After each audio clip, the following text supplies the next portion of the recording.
L'identité d'Utopia, c'est vraiment de faire le pont entre différents mondes, les mondes associatifs, le monde des chercheurs, le monde politique. Et donc cette table ronde représente assez bien notre identité collective. On a ici des acteurs qui sont issus de différents mondes et qui essayent à bien des égards de renouveler les modes d'action. Donc c'est de ça dont on va parler ce soir. Plaidoyer, activisme, désobéissance civile, pacifisme. Quelles sont les stratégies possibles aujourd'hui? Quelles sont celles qu'on va s'autoriser à utiliser et quelles sont celles qui sont susceptibles d'être le plus efficaces, parce que notre objectif, c'est d'avoir une action sur le monde. Pour celles et ceux qui étaient là jeudi après-midi, on a commencé l'université avec un temps de travail sur le livre collectif Idées reçues propositions sur la culture de la paix. Et on est parvenu à un consensus sur l'utilisation de la violence, entre guillemets, contre le matériel, qui ne peut pas être qualifiée de violence, parce que c'est une violence qui s'exerce contre les biens, et en revanche, le refus viscéral d'utiliser et même de cautionner implicitement l'usage de la violence contre les personnes. Voilà, donc ça c'était un débat un peu important sur lequel on a réussi à atterrir jeudi après-midi. Alors, j'avais promis de ne pas être longue, donc je vais poser une première question. Est-ce que, et puis répondre qui veut dans l'ordre. On a ici des gens qui représentent plus ou moins le monde politique, des ONG, et il me semble qu'on a des liens de plus en plus étroits entre ONG et le monde politique. Est-ce que c'est une alliance naturelle? Est-ce que c'est une alliance contre nature? On a des gens comme Cécile Duflot qui sont chez Oxfam. On a Manon Aubry qui était à Oxfam, qui est maintenant députée européenne. On a Yannick Jadot qui était chez Greenpeace, qui est sénateur. On a Najat Vallaud-Belkacem qui était ministre, qui est présidente de France Terre d'Asile. Est-ce que ce continuum est naturel, finalement?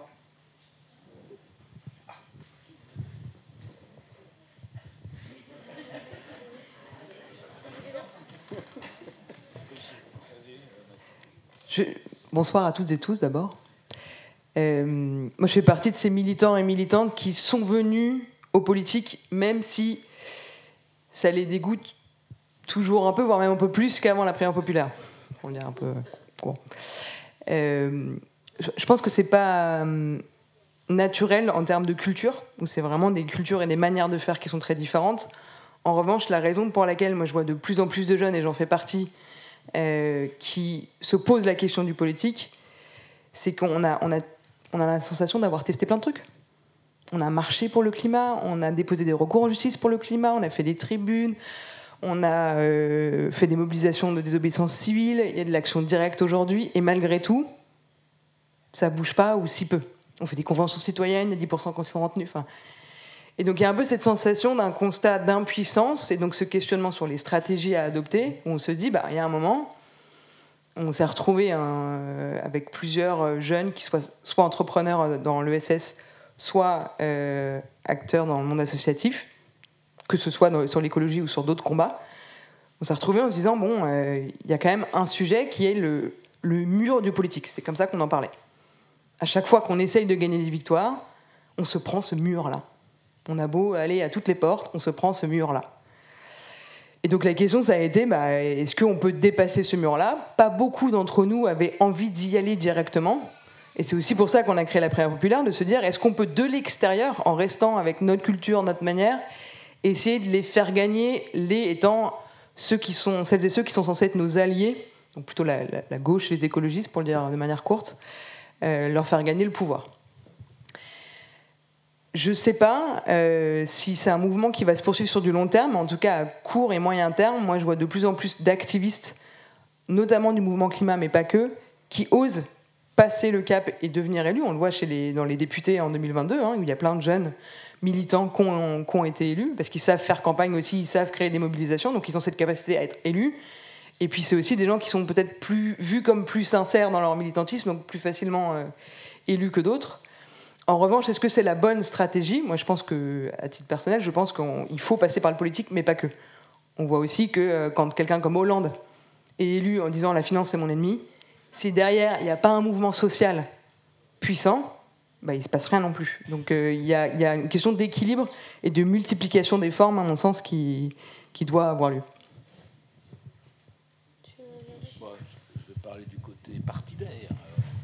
Merci.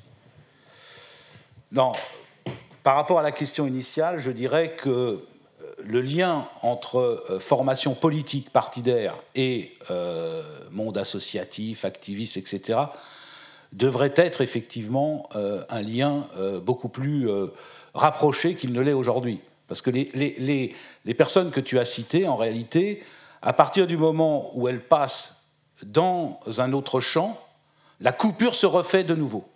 C'est-à-dire que Cécile Duflot, par exemple, pour bien la connaître, elle vient des Verts, et depuis qu'elle est à Oxfam, on ne peut pas dire que ça a entretenu une relation privilégiée entre le mouvement écolo, enfin Europe Écologie des Verts, et par exemple Oxfam. Bon.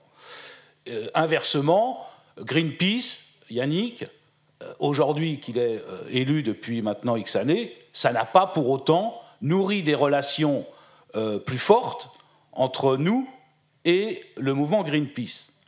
Donc tout ça est à construire. Je veux dire, les itinéraires personnels ne suffisent pas, finalement, à décliner d'autres formes ou d'autres formes d'espace politique qui permettraient effectivement d'associer des formations politiques partidaires, et parce que moi j'ai du mal à faire la dissociation. Moi je pense que les activistes, la désobéissance civile, tous ces mouvements-là font de la politique. Ils la font autrement.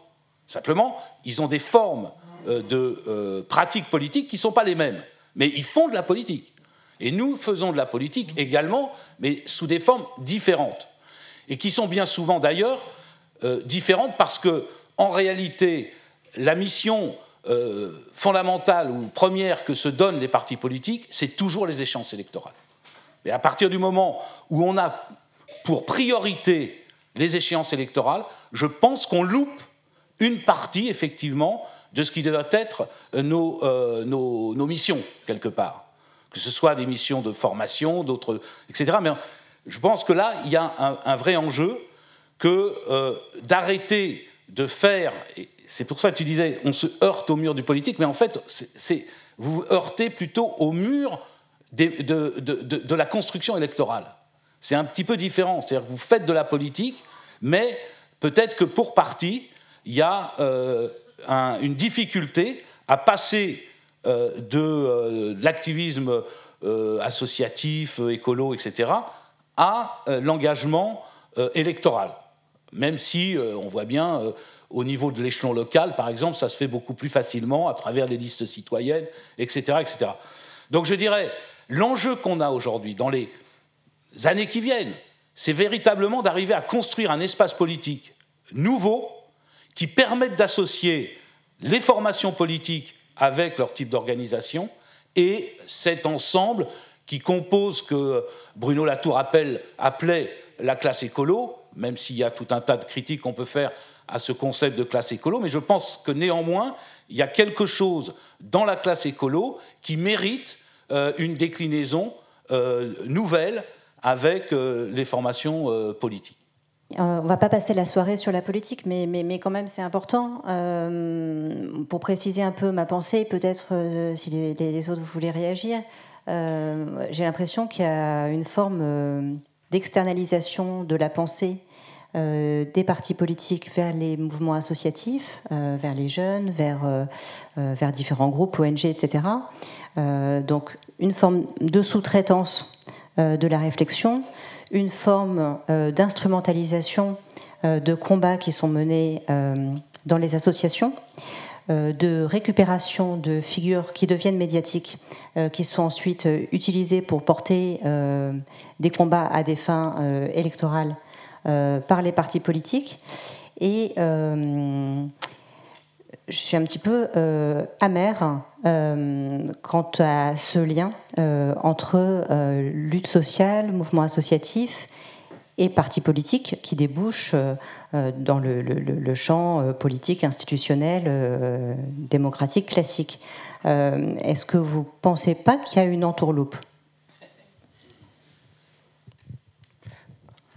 Bonsoir, moi je vais me représenter. Moi, je m'appelle Marwan Baraka, je suis un des animateurs du réseau national Passe à nous. Et pour très brièvement, Passe à nous, c'est un réseau d'acteurs, d'associatifs et d'habitants des quartiers qui agissent ou qui habitent dans les quartiers et qui se veulent force de proposition, force d'interpellation vis-à-vis des pouvoirs publics, qu'ils soient locaux ou nationaux. On va dire que c'est la dimension la plus importante. On établit également un certain nombre d'expérimentations, comme l'étape de quartier, et tout un tas d'actions. Bon, il faudrait pas mal de temps pour vous dire ce qu'il en est. Pour revenir à la question, moi je pense que le politique et le militant ou associatif, il est complémentaire. Il est complémentaire et les militants, les associatifs, nous sommes exigeants. Voilà, on est exigeant, on exige, on veut, etc.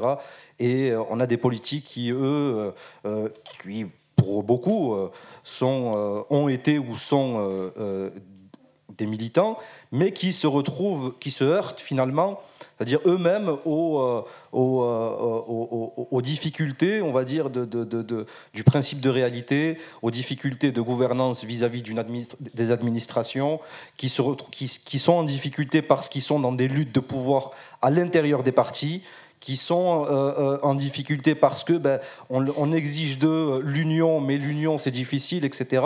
Et donc moi, mon point de vue vis-à-vis du rapport politique militant ou militant politique, c'est moi je pense que le militant et le politique,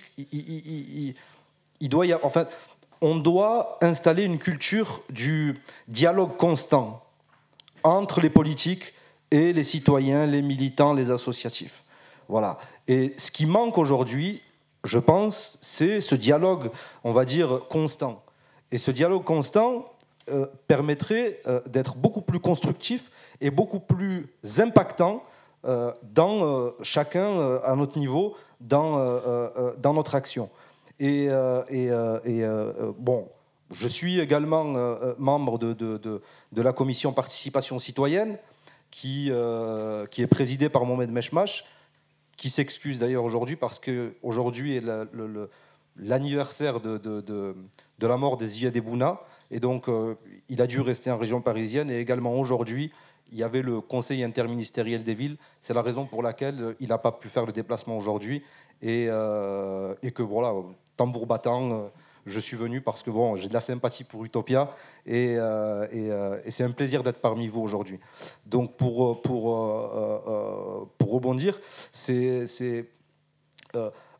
moi je pense qu'il ne faut pas enfermer les politiques d'un côté, les militants de l'autre. Je pense que c'est un corps complémentaire, mais il nous faut davantage d'espace de discussion, davantage d'espace de construction.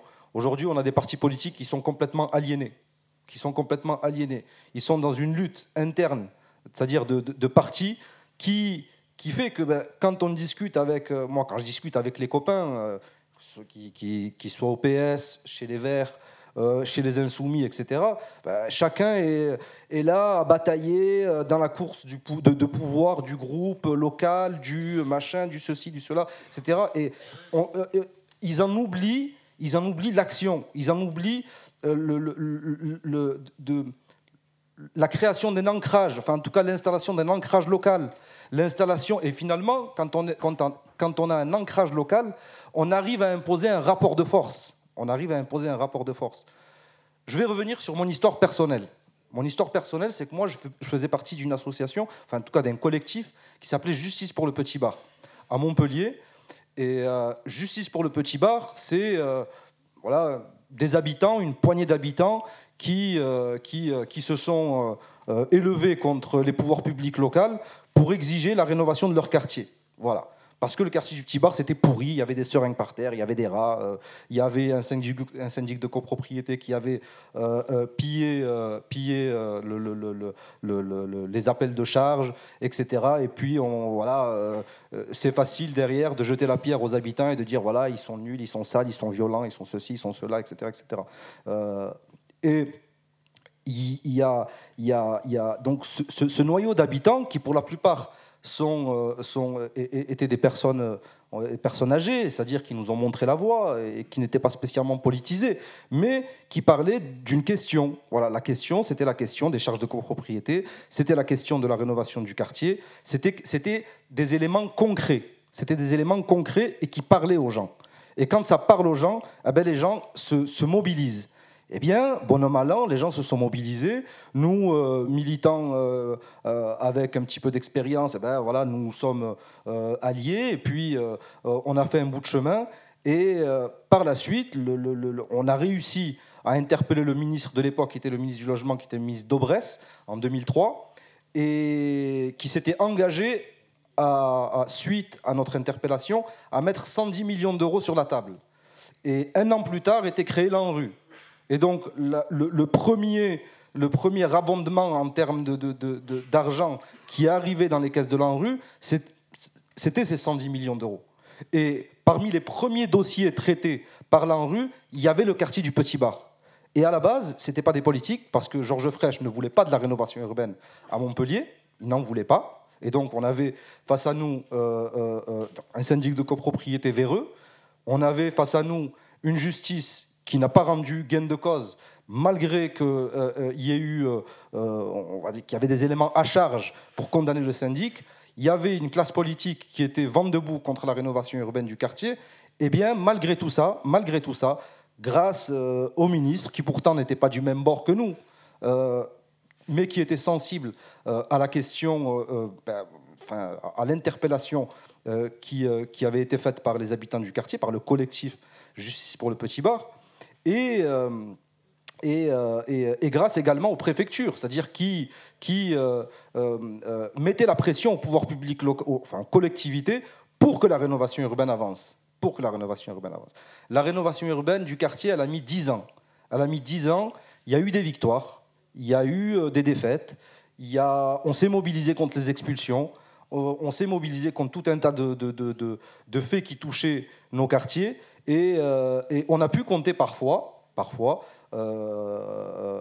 sur des politiques qui ont été solidaires, essentiellement de gauche, qui ont été solidaires et qui ont permis également, c'est-à-dire de donner un écho au combat. Donc le rapport politique militant ou le politique qui devient militant, moi je pense que c'est un cheminement naturel. Et il n'y a pas de frontière à mettre entre les deux, mais plus il faut vulgariser les rapports, faire en sorte à ce que ce dialogue constant soit une véritable culture et multiplier les espaces de discussion et d'échange. Voilà. Je vous remercie.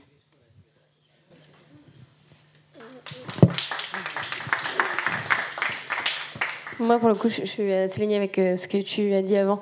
Je pense qu'il faut qu'on fasse plus attention que ça. Mais en même temps, on leur a déjà accordé beaucoup de temps.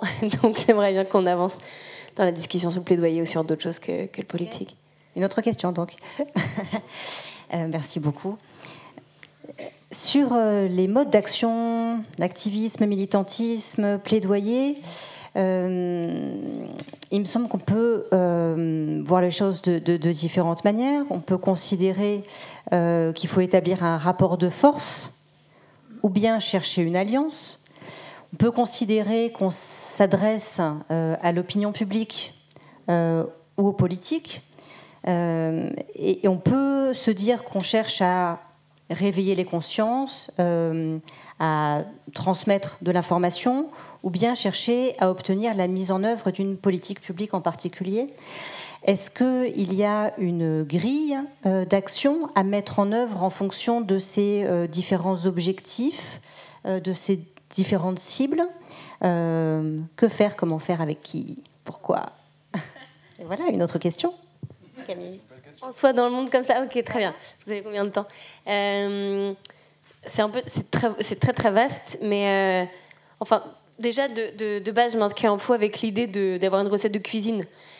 Par essence, on ne peut pas livrer un mode d'emploi théorique d'action. Penser aussi un acte de chair. Et c'est Merleau-Ponty qui le disait déjà, donc un penseur. Mais même dans la pratique des philosophes, il y a très longtemps, on faisait en marchant, on faisait même la maïeutique, c'est le principe de par la parole, par l'idée de faire en sorte qu'une pensée elle rencontre le monde, et c'est aussi comme ça qu'elle se construit. Donc je pense que c'est important, c'est très important ces espaces-là, et c'est d'ailleurs pour ça que je suis là tout le week-end, mais ne pas oublier aussi qu'on ne peut pas décider d'une stratégie. C'est comme quand on rentre sur un terrain de foot, il y a à l'entraînement, on va décider d'une stratégie en se disant, bah voilà, ok, toi tu te positionnes à tel endroit-là, si l'adversaire il fait ça, tu bouges comme ça, on se coordonne, on fait telle formation tortue ou que sais-je, je joue pas au foot ou quoi.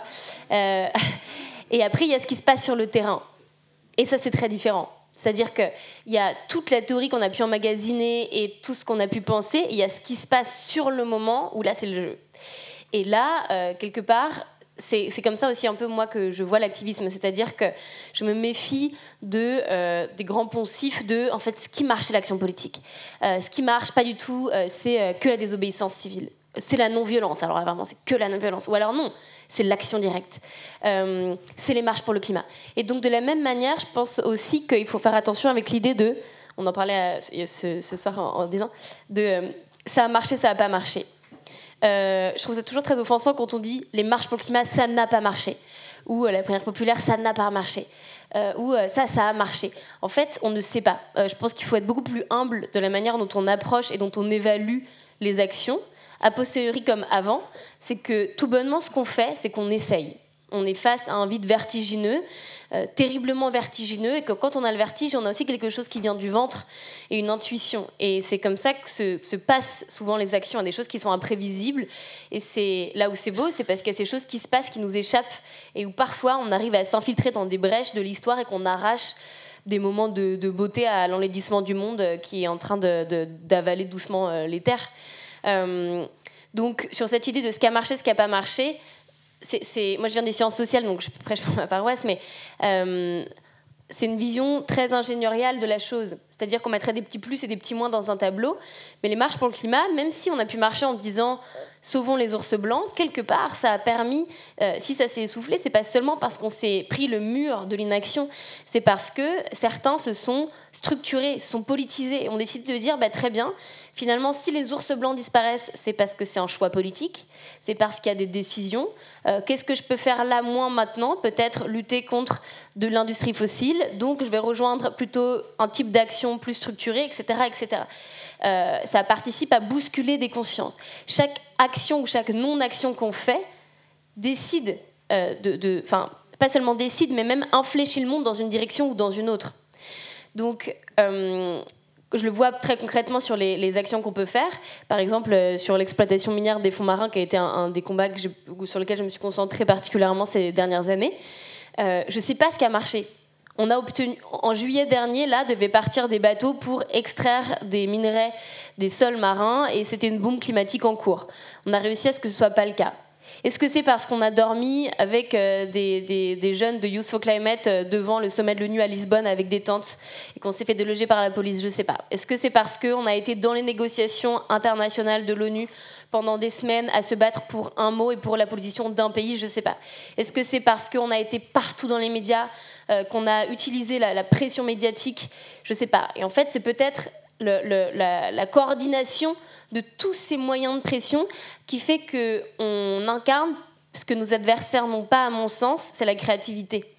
Et c'est la capacité, principe aussi de l'anarchisme, la capacité fluide d'être très réactif, très rapidement, et d'être inventif toujours. Là où en face, on a une administration qui, par essence, est plus lourde, et plus lente, et plus structurée, et où donc c'est difficile parfois de tourner le gouvernail. Donc voilà, je vous dépistes parce que je sais qu'on peut aller sur le concret, il y a plein de choses à dire et je ne vais pas prendre la parole trop longtemps, mais quand même juste ces petits points de vigilance sur l'idée de trouver dans des salles closes la bonne stratégie pour sauver le monde. Je crois que c'est un peu, c'est pas utopiste, c'est même un peu lâche. Je dis pas du tout que c'est ce qu'on est en train de faire, mais il faut qu'on s'autocritique et qu'on se dise attention à ça. Il faut que notre pensée elle rencontre le monde aussi, et même sur les mouvements, on a des idées nouvelles et on va déconstruire plein de fantasmes qu'on a. On parlait des blocs, en fait il y a plein de fantasmes aussi autour de ça. De la violence des mouvements, c'est la représentation médiatique qu'on va parfois en avoir. Donc avoir toujours cet esprit critique et faire en sorte que notre pensée elle rencontre le terrain, et ne pas condamner en disant ça a marché ou ça n'a pas marché. On essaye avec beaucoup d'humilité, ce à quoi on fait face c'est tellement vertigineux que c'est peut-être la première des postures à avoir, et ne jamais laisser tomber cette créativité. Parce que, par essence, si ça a marché pour un sujet, ça sera peut-être plus le cas pour celui d'après. Donc il faut sans cesse se réinventer. Et ça ne veut pas dire inventer l'eau chaude.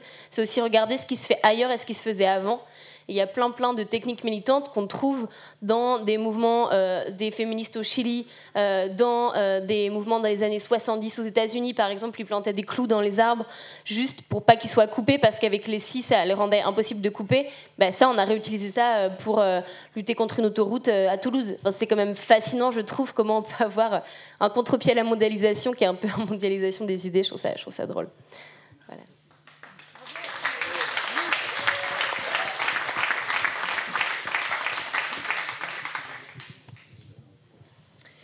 Moi, je partage complètement ce que vient de dire Camille sur le fait qu'une stratégie dépend d'un contexte.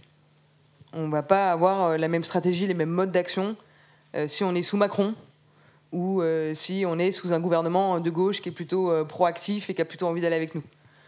On ne va pas avoir la même stratégie si on est dans une économie mondialisée que si on est dans une économie où les États ont la main. Et donc cette question des modes d'action, pour moi, elle dépend tout le temps, systématiquement, de la question du contexte. Et ce qui rend compliqué notre affaire, c'est que le monde dans lequel on vit est d'une complexité infinie. Et que le temps de comprendre cette complexité, mais il faudrait déjà être mort pour pouvoir peut-être pondre une stratégie qui serait vraiment adaptée à la complexité du monde dans lequel on vit. Et donc c'est pour ça aussi qu'il y a beaucoup j'ai presque envie de dire, de crash tests, en tout cas dans le monde militant et peut-être dans le monde politique aussi. Il y a beaucoup de choses qu'on teste sans savoir si ça va réussir ou pas. La plupart des luttes qu'on mène, on les mène en se disant on ne sait pas ce que ça va donner. On ne sait pas ce que ça va donner à court terme, mais peut-être que ça aura un impact sur le moyen terme. Et du coup, je pense qu'il y a déjà bien posé le contexte. Il y a aussi comprendre qui sont les cibles quand on mène une action. Moi, il y a un outil que j'aime beaucoup qui est la carte des alliés, qui permet d'identifier les personnes qui sont en gros vos ennemis, vos adversaires, ceux que vous n'arriverez pas à convaincre, même en parlant des heures et des heures et des heures et des heures avec eux. Il y a ceux qui sont vos alliés et qui vont venir parce que juste ils vous aiment bien juste parce qu'ils vous aiment bien, même s'ils ne comprennent pas ce que vous faites, ils vont venir avec vous. Il y a ceux qui sont des semi-alliés qu'il va falloir convaincre, mais qui sont convaincables. Ceux-là, il y a moyen d'aller les chercher. Puis il y a la zone du milieu avec différentes cibles là-dedans.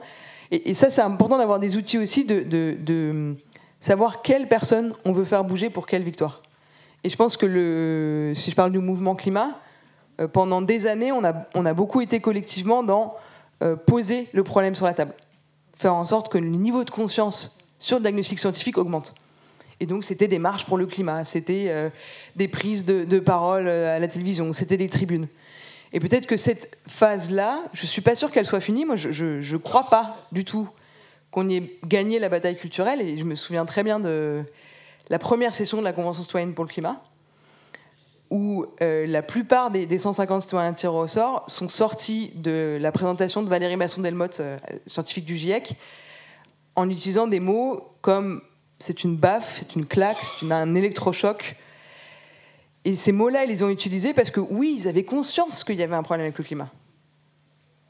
Mais pas ce niveau d'urgence, pas ce niveau de modification sur nos sociétés.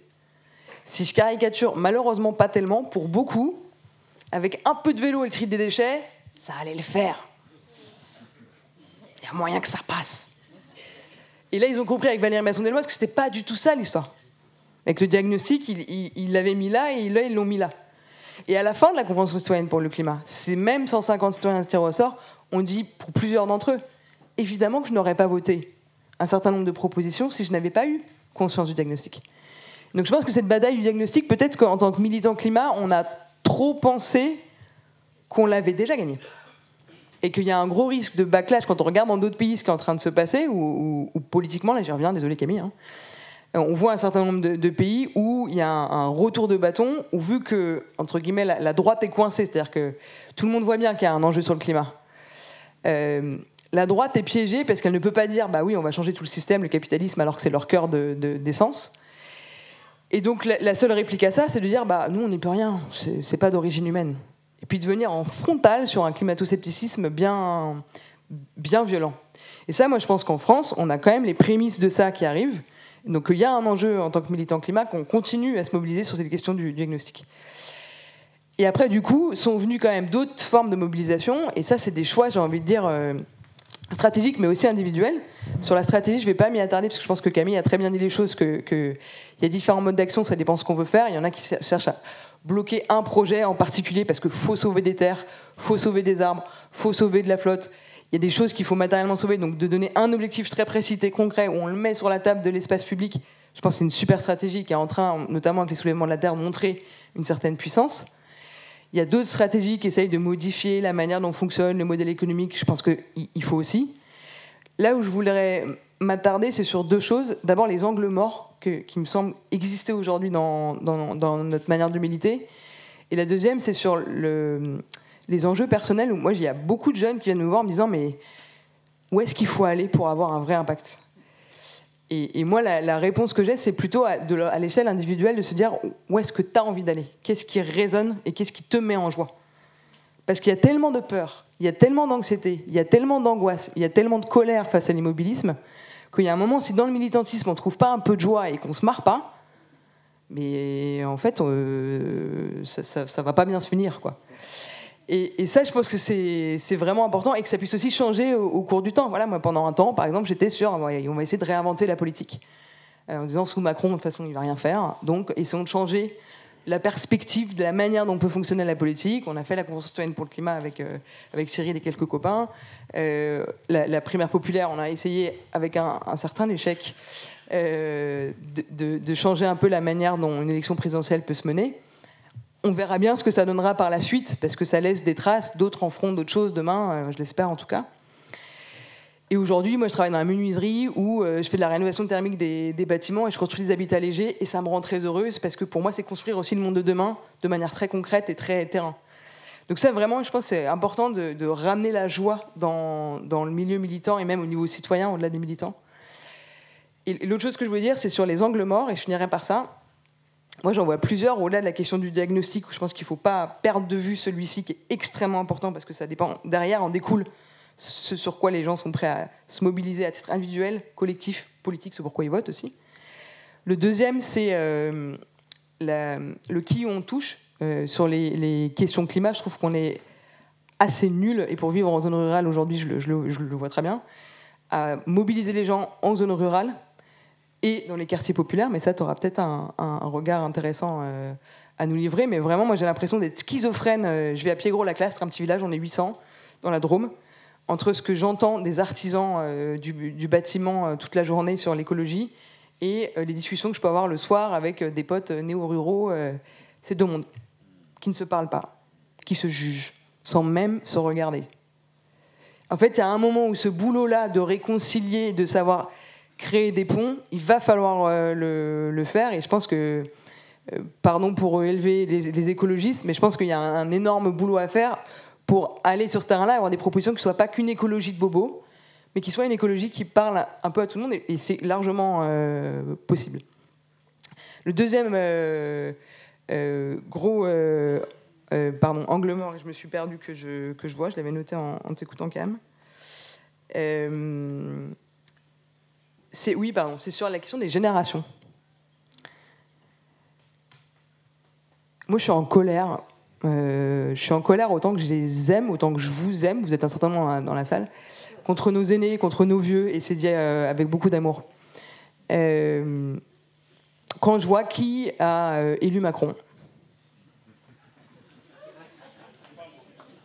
je dis pas que c'est vous, hein, mais j'ai l'impression d'être écrasée par le poids d'une génération qui, de là où je suis, et certainement que je vois ça avec un prisme déformé, a eu beaucoup de choses. Et qu'on se comprend plus, en fait. Et donc moi, j'ai jamais voulu écrire de bouquin sur la CCC, sur la primaire populaire. Là, le seul bouquin que j'ai envie d'écrire, c'est une lettre à nos vieux, d'essayer de se comprendre, en fait, où est-ce que, pourquoi est-ce que c'est si dur de comprendre le fait qu'on flippe pour notre avenir, et pourquoi est-ce que c'est si compliqué de faire peut-être un geste vers nous, après le Covid, quand même, où bon, on a quand même joué le jeu, et on continue de jouer le jeu, hein, pour les jeunes que... Ah, oui, non mais... Ouais, il y a des jeunes qui se suicident aujourd'hui parce que... c'est pas si... Donc je veux pas rentrer, justement, je veux sortir de ce conflit intergénérationnel, mais je trouve qu'il y a un truc où ça marche plus entre générations, alors que, personnellement, moi, mes mentors, ça a été Bruno Latour et Laurence Subiana, qui sont pas tout jeunes, et Bruno n'est d'ailleurs même plus de ce monde. Et je pense qu'il y a vraiment quelque chose à recréer là, à cet endroit, qui serait intéressant de creuser. Mais voilà pour les angles morts que je voyais, et je te passe le micro, ou Alain, je sais pas.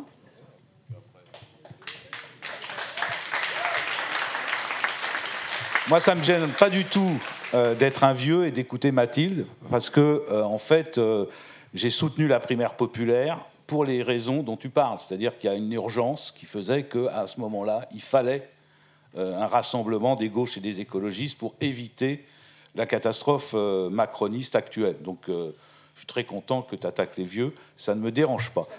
Voilà. Oui, oh. Non, la chose que je voulais rappeler, d'abord, c'est que la désobéissance civile ou l'activisme a toujours été un ferment de l'écologie. Quand on regarde, par exemple, dès le 19e siècle, des gens ou des engagés comme Thoreau, par exemple, Thoreau, c'est la désobéissance civile à partir de son refus de la guerre au Mexique. Donc, il y a déjà un ferment de désobéissance et d'activisme dans le mouvement écolo. Je prends un autre exemple, je viens de finir le livre de Starhawk sur Rêver l'obscur. Dans Rêver l'obscur, qui est un livre, en fait, Starhawk, certains ici la connaissent probablement, hein, c'est une des représentantes de l'écoféminisme aux États-Unis, et du mouvement des sorcières, etc. Je ne vais pas rentrer là-dedans, mais elle explique très bien dans son livre comment la lutte anti-nucléaire a été un de ces ferments très importants de son engagement. Et comment, à partir de cet engagement, elle a cherché, avec d'autres, à trouver des formes d'action sur le terrain très différentes et, pour le coup, comme on aime à le dire aujourd'hui, très disruptives. Bon. Je trouve que, du coup, on a là des exemples qui montrent que dans l'histoire du mouvement écolo, alors pas le mouvement partidaire, mais en tout cas dans le mouvement écolo, il y a toujours eu des formes d'engagement de ce type-là. Alors aujourd'hui, évidemment, je dirais que pour ce qui concerne une formation politique comme la nôtre, on est bousculé. On est bousculé, et c'est tant mieux. Laissons-nous bousculer. Moi, ça ne me dérange pas de dire aux apparatchiks du mouvement qu'il faut qu'on accepte d'être bousculé. Et qu'on accepte d'être bousculé par les vieux comme par les jeunes. C'est-à-dire que là, je ne fais pas de différence. Je pense qu'on peut être aussi bousculé par d'autres vieux qui sont en capacité de. Par contre, je pense qu'on doit à la fois être bousculé et on doit en même temps, je dirais, observer ce qui se passe sur le terrain. Et venir, moi, c'est en tout cas le rôle que je souhaiterais pour les écologistes ou pour Europe Écologie Les Verts, c'est qu'on soit là en appui, simplement en appui. Je pense que, d'abord parce qu'on n'a pas les capacités, en réalité, de faire, par exemple, Sainte-Soline. C'est pas... Heureusement qu'on était là, et c'est tant mieux, heureusement qu'il y avait Benoît, heureusement qu'il y avait Marine, heureusement qu'il y en avait d'autres. Mais Europe Écologie Les Verts, tout seul, était incapable de tout seul, de lever quelque chose de la puissance de ce qui s'est passé à Sainte-Soline. Donc je pense que le rôle d'une formation politique comme la nôtre, c'est d'abord d'observer, d'écouter, de comprendre, de venir en appui, et peut-être aussi de s'aider de ce qui marche dans les mouvements activistes ou de désobéissance civile pour améliorer l'organisation de nos formations, qui est pour le coup, bien souvent, beaucoup trop bureaucratique. Et tu parlais de flexibilité, de souplesse, de capacité à prendre des initiatives, etc. Nous n'avons pas cette capacité-là en réalité. Pourquoi on ne l'a pas? Je vais revenir sur ce que j'ai dit tout à l'heure. On ne l'a pas parce qu'essentiellement, on est tourné vers les enjeux électoraux nationaux. Tant qu'on sera tourné vers ce type d'enjeu, et uniquement vers ce type d'enjeu, alors nous perdrons une partie de cette capacité créative ou de cette capacité à innover, à être souple, à être flexible dans nos prises de décision, etc., etc. Donc moi, je suis très content, mais Mathilde le sait, d'être bousculé par les mouvements de démocratie ouverte, etc., etc., parce que je pense qu'on a besoin de cette ressource-là pour, je dirais... Alors, la dernière chose que je voulais dire, je suis en même temps d'accord avec ce que tu as dit. C'est-à-dire, je pense qu'il y a une complémentarité à rechercher entre le politique partidaire et l'espace citoyen, activiste, etc. Je pense que là, ce serait une erreur de creuser le hiatus entre ces deux formes d'engagement politique. Elles sont complémentaires, on a besoin des uns et des autres, mais en tenant compte, effectivement, des spécificités des uns et des autres.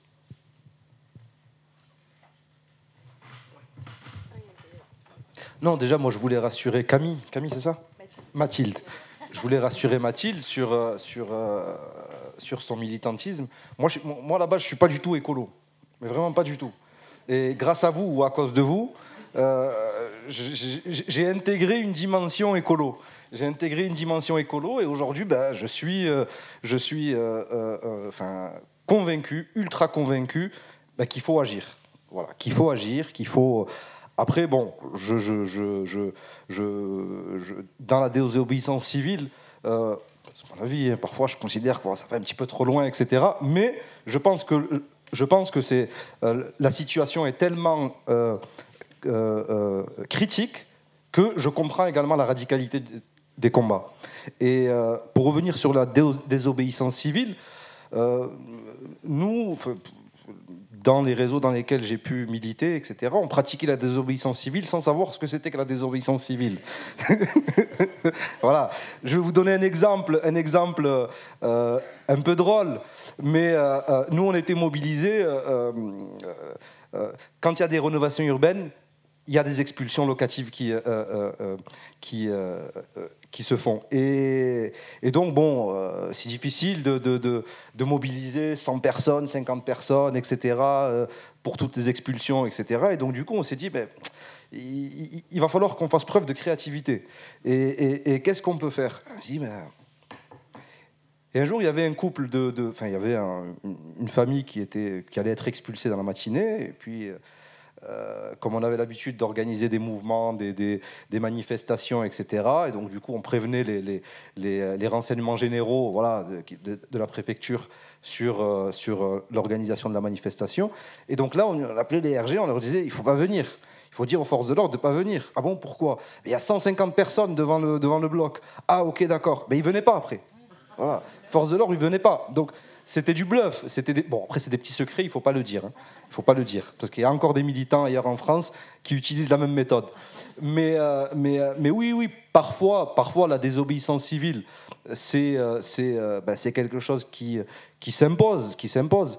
Mais en même temps, je pense qu'il faut se situer entre le respect de la règle commune, quand même, qui est important. Moi, je suis dirigeant d'un club de football, on a 400 licenciés, et on a des gamins, et moi, je ne peux pas dire aux gamins, il faut faire de la désobéissance civile.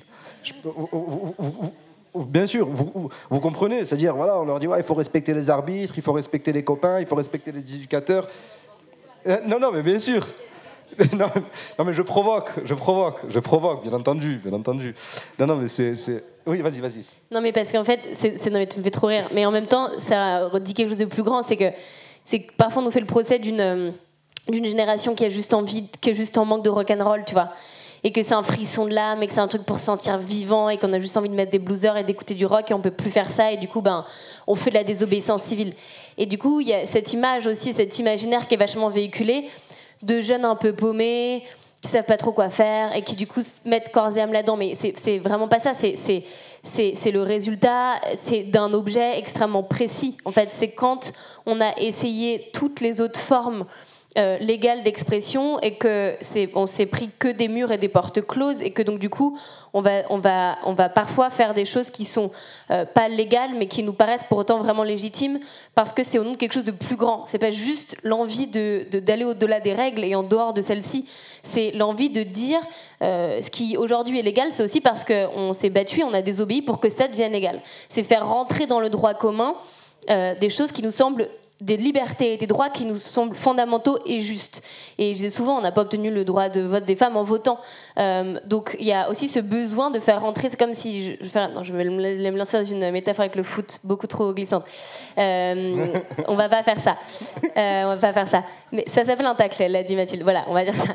Non mais c'est pour dire qu'en fait, tu vois, c'est pas un mode de vie, la désobéissance civile, c'est une stratégie politique claire et précise qui a un objet et qui permet de protéger des terres, qui permet de protéger de l'eau, qui permet de faire en sorte qu'un projet inutile ne voit pas le jour.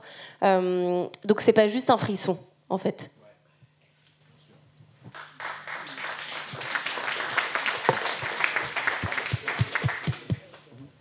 Ah non, t'as été super.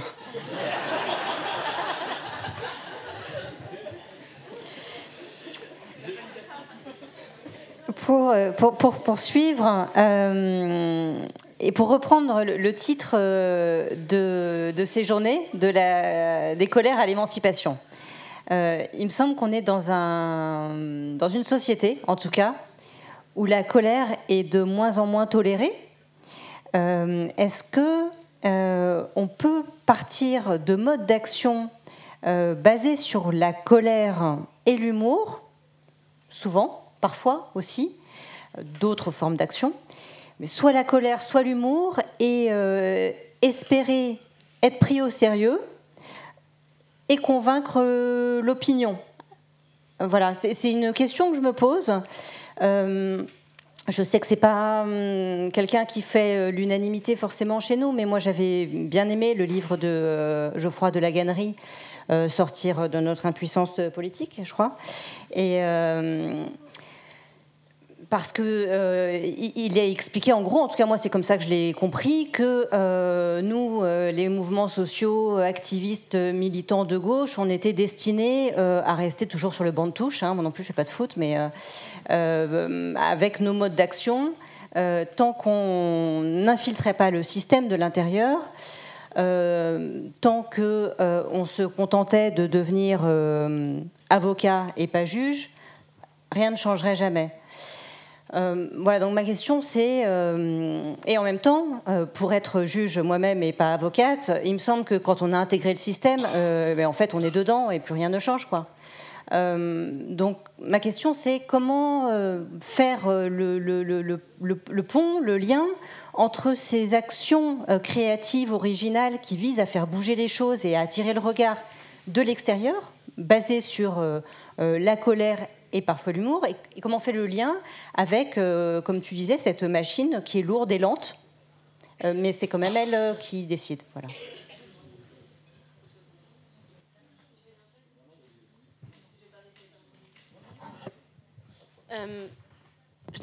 Mathilde là-dessus, t'as quand même beaucoup taffé sur ce truc de haute manière de prise de décision, mais je pense qu'il y a aussi une clé là-dedans, c'est-à-dire que en ce moment je lis pas mal sur la police et sur... il y a Socialtar qui font des hors-séries qui s'appelle Bascule, et il y a ces 10 solutions radicales, je crois que ça s'appelle comme ça, et il y en a une sur les biorégions, sur l'eau, et une sur comment faire en fait avec la police. Et une des solutions super intéressantes, c'était de défaire, et je pense qu'on peut je suis en train d'y réfléchir, donc c'est un peu bancal encore, mais qu'on peut désolidairiser, enfin, je veux dire plutôt l'élargir, c'est l'idée de faire en sorte que ce soit plus un métier, parce que sinon on a la peur, et comme vous le disiez, la peur de, si c'est ce qu'on a fait toute notre vie, et que c'est notre métier chevillé au corps, évidemment que l'élection, elle doit être terrifiante à vivre. Enfin, je ne l'ai pas vécu, mais moi, je serais terrorisée de devoir, comme ça, me mettre devant la plèbe et de devoir dire dites-moi oui ou non. Ça doit être extrêmement stressant. Enfin, il y a quelque chose d'angoissant aussi. Et donc, d'être capable de dire on se défait de ça. Donc, par exemple, sur la police, il parlait d'avoir... un peu comme on a sur les jurés. En fait, on est désigné et on sait que on a à un moment donné, on va avoir, je sais pas, 5 mois, 6 mois, 1 an de notre vie où on va devoir dire, bah, ok, là vous allez vous occuper de la paix, de la sécurité, là vous allez vous occuper de décider de la gestion de l'eau, là vous allez vous occuper. Et on n'est pas seul face à ça. On peut avoir, comme avec la Convention citoyenne, un nombre d'experts qui viennent appuyer la décision politique, mais pas prendre la décision politique, des scientifiques qui viennent éclairer une décision. Mais on tombe pas non plus dans une démocratie en blouse blanche, où c'est des chercheurs, des scientifiques qui prendraient la décision, simplement ils l'éclairent et ils la rendent possible. Et en fait, ce rôle de délibération, quelque part, et là-dessus c'est vraiment l'exemple de la Convention citoyenne, ça incarne qu'on peut tous et toutes le faire, a priori, et même particulièrement ça devient plus intéressant.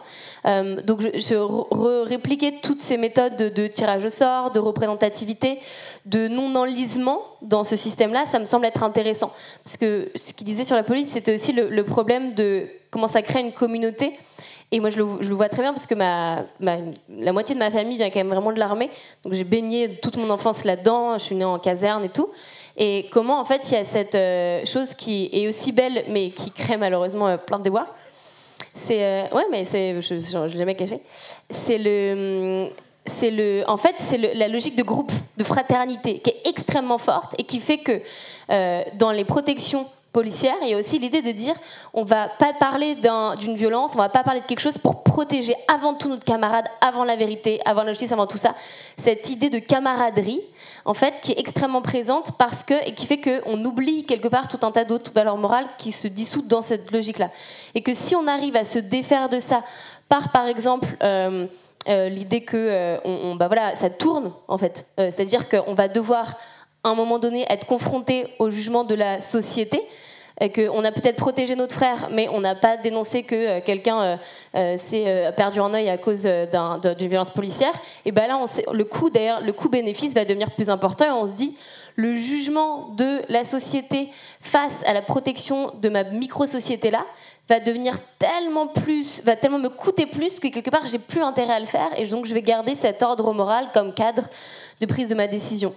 Donc voilà, c'est juste une des idées comme ça, mais comment est-ce que... Et moi aussi j'ai beaucoup aimé le livre pour le coup de Geoffroy, en tout cas ça a bousculé, je trouve que c'est intéressant, c'est des choses qui nous disent waouh, qui nous mettent dans un endroit désagréable et qui donc font naître des réflexions, et de se dire comment est-ce que on peut avoir ces moments où certes on est capable d'infiltrer le jeu qu'on prétend vouloir renverser pour en changer les règles, mais comment est-ce qu'on se met des garde-fous qui permettent qu'on se laisse pas dissoudre dans ce jeu-là et dans ce système-là.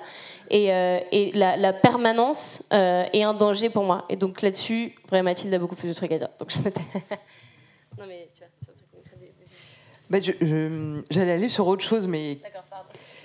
Non, parce que ce qu'on a... Jusqu'ici, c'était beaucoup sur des modèles de pratiques démocratiques et politiques qu'on a essayé de faire bouger les choses avec démocratie ouverte. Mais moi, il y a un truc qui me frappe. Tu parlais de la colère. Je ne sais pas comment ça se passe en vous, mais moi, la colère, elle fonctionne un peu comme une soupape, enfin le couvercle quand vous avez laissé un peu trop longtemps l'eau bouillir avant de mettre les pâtes, là. Et souvent, je me rends compte que ça cache une autre émotion. Qui peut être de la tristesse, qui peut être de la peur, qui peut être de l'angoisse, qui peut être de l'impuissance, qui se transforme en colère. Et tu disais, la colère est de moins en moins acceptée. Moi, je pense que de manière générale, dans le monde politique, dans la manière dont sont construits les médias aujourd'hui et dans notre société, les émotions sont assez peu acceptées de manière générale. Et la colère étant celle qui cache toutes les autres et qui en plus entraîne parfois des débordements et de la violence, donc c'est la pire. Et quand tu dis s'infiltrer dans, je ne sais plus comment tu l'as dit, mais en gros, il faut s'infiltrer dans le système sans se changer. Et moi, je pense que c'est là où les émotions, elles ont leur place. C'est-à-dire que si c'est rentrer dans le système politique, économique, en se transformant comme il fonctionne aujourd'hui, on se perd. Et je pense que c'est aussi pour ça qu'il y a beaucoup de militants qui ne veulent pas aller, par exemple, je reviens à la première question, dans le monde politique. Et je vais aller un cran plus loin, je pense que c'est aussi parce que c'est des modèles qui sont construits à la base par des hommes. Et que je pense, et je ne mets pas les hommes tous dans le même panier, je pense que c'est aussi quelque chose de néfaste pour les hommes, cette espèce d'injonction qu'on vous fout sur la tronche, de dire vous devez être forts les gars. Je travaille avec des artisans toute la journée, donc je le connais, la virilité de ouais, moi je peux porter tout seul. Ouais. Casse-toi le dos, on verra à 40 ans quand ta retraite elle soit à 64 ans. Ouais, bon, il y a des pessimistes à ma droite. Ce que je veux dire par là, c'est que je pense que ce système est changeable de l'intérieur si on y va en groupe et qu'on y va sans se dénaturer. Mais en fait, c'est hyper dur. Et personnellement, on en parlait tout à l'heure, de pourquoi il y a plein de gens qui me disent « Pourquoi tu ne vas pas en politique ?» Mais parce que j'ai trop peur de vriller et de devenir comme eux.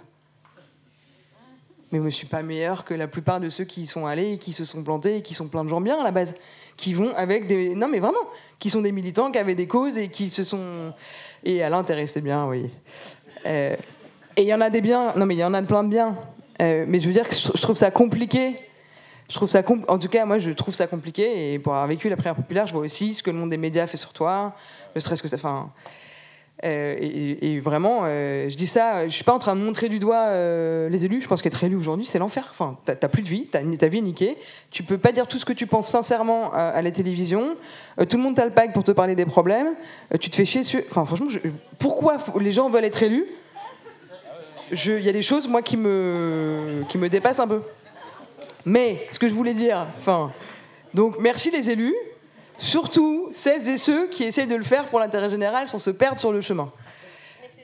Mais c'est dur. Et ce que je voulais dire, mais sur la place des émotions, c'est que je pense qu'au-delà de la politique, je pense que c'est quelque chose qui changera quand la société évoluera aussi là-dessus.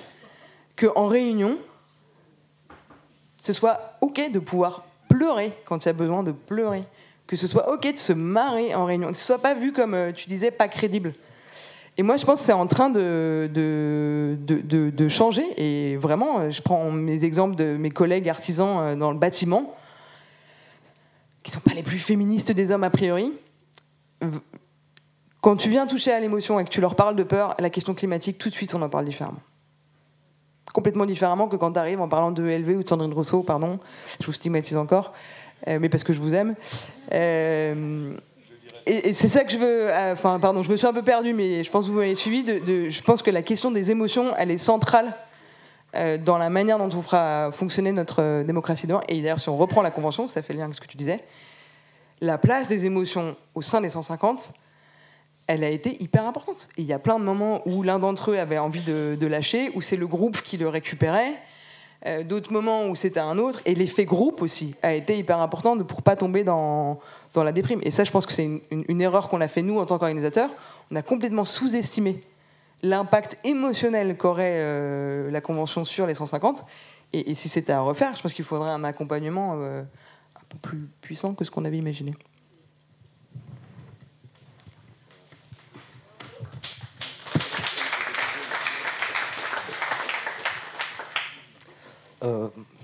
Non, les émotions, c'est important.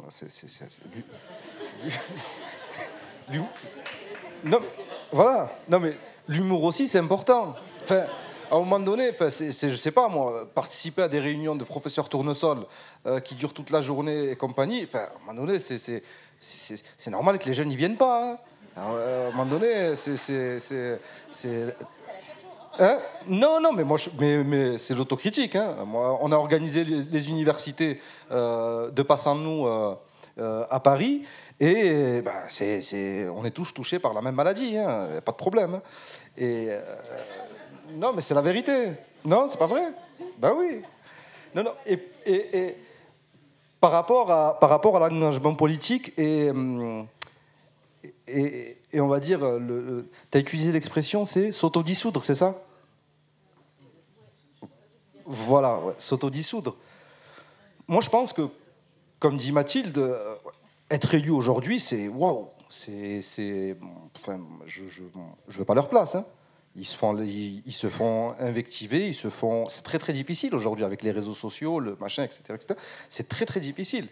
Mais par contre, moi je pense pas que quand on s'engage politiquement, et ça c'est pour rassurer mes amis élus et qui sont dans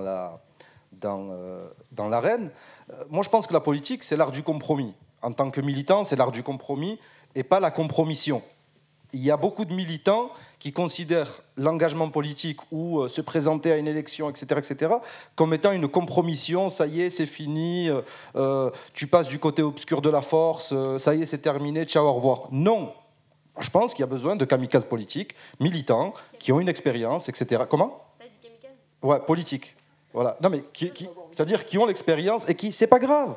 On y va, on prend des coups, c'est pas grave, c'est pas grave. Il faut y aller, le jeu en vaut la chandelle, mais à un moment donné, c'est soit Mathilde et Camille, vous y allez, soit à un moment donné, c'est le monsieur du coin qui n'a pas votre culture politique, qui n'a pas votre culture militante, qui n'a pas votre expérience, etc., et qui, au bout du bout, finit apparatchik, comme disait le monsieur tout à l'heure. Non, mais Alain, oui, Alain. Non, mais c'est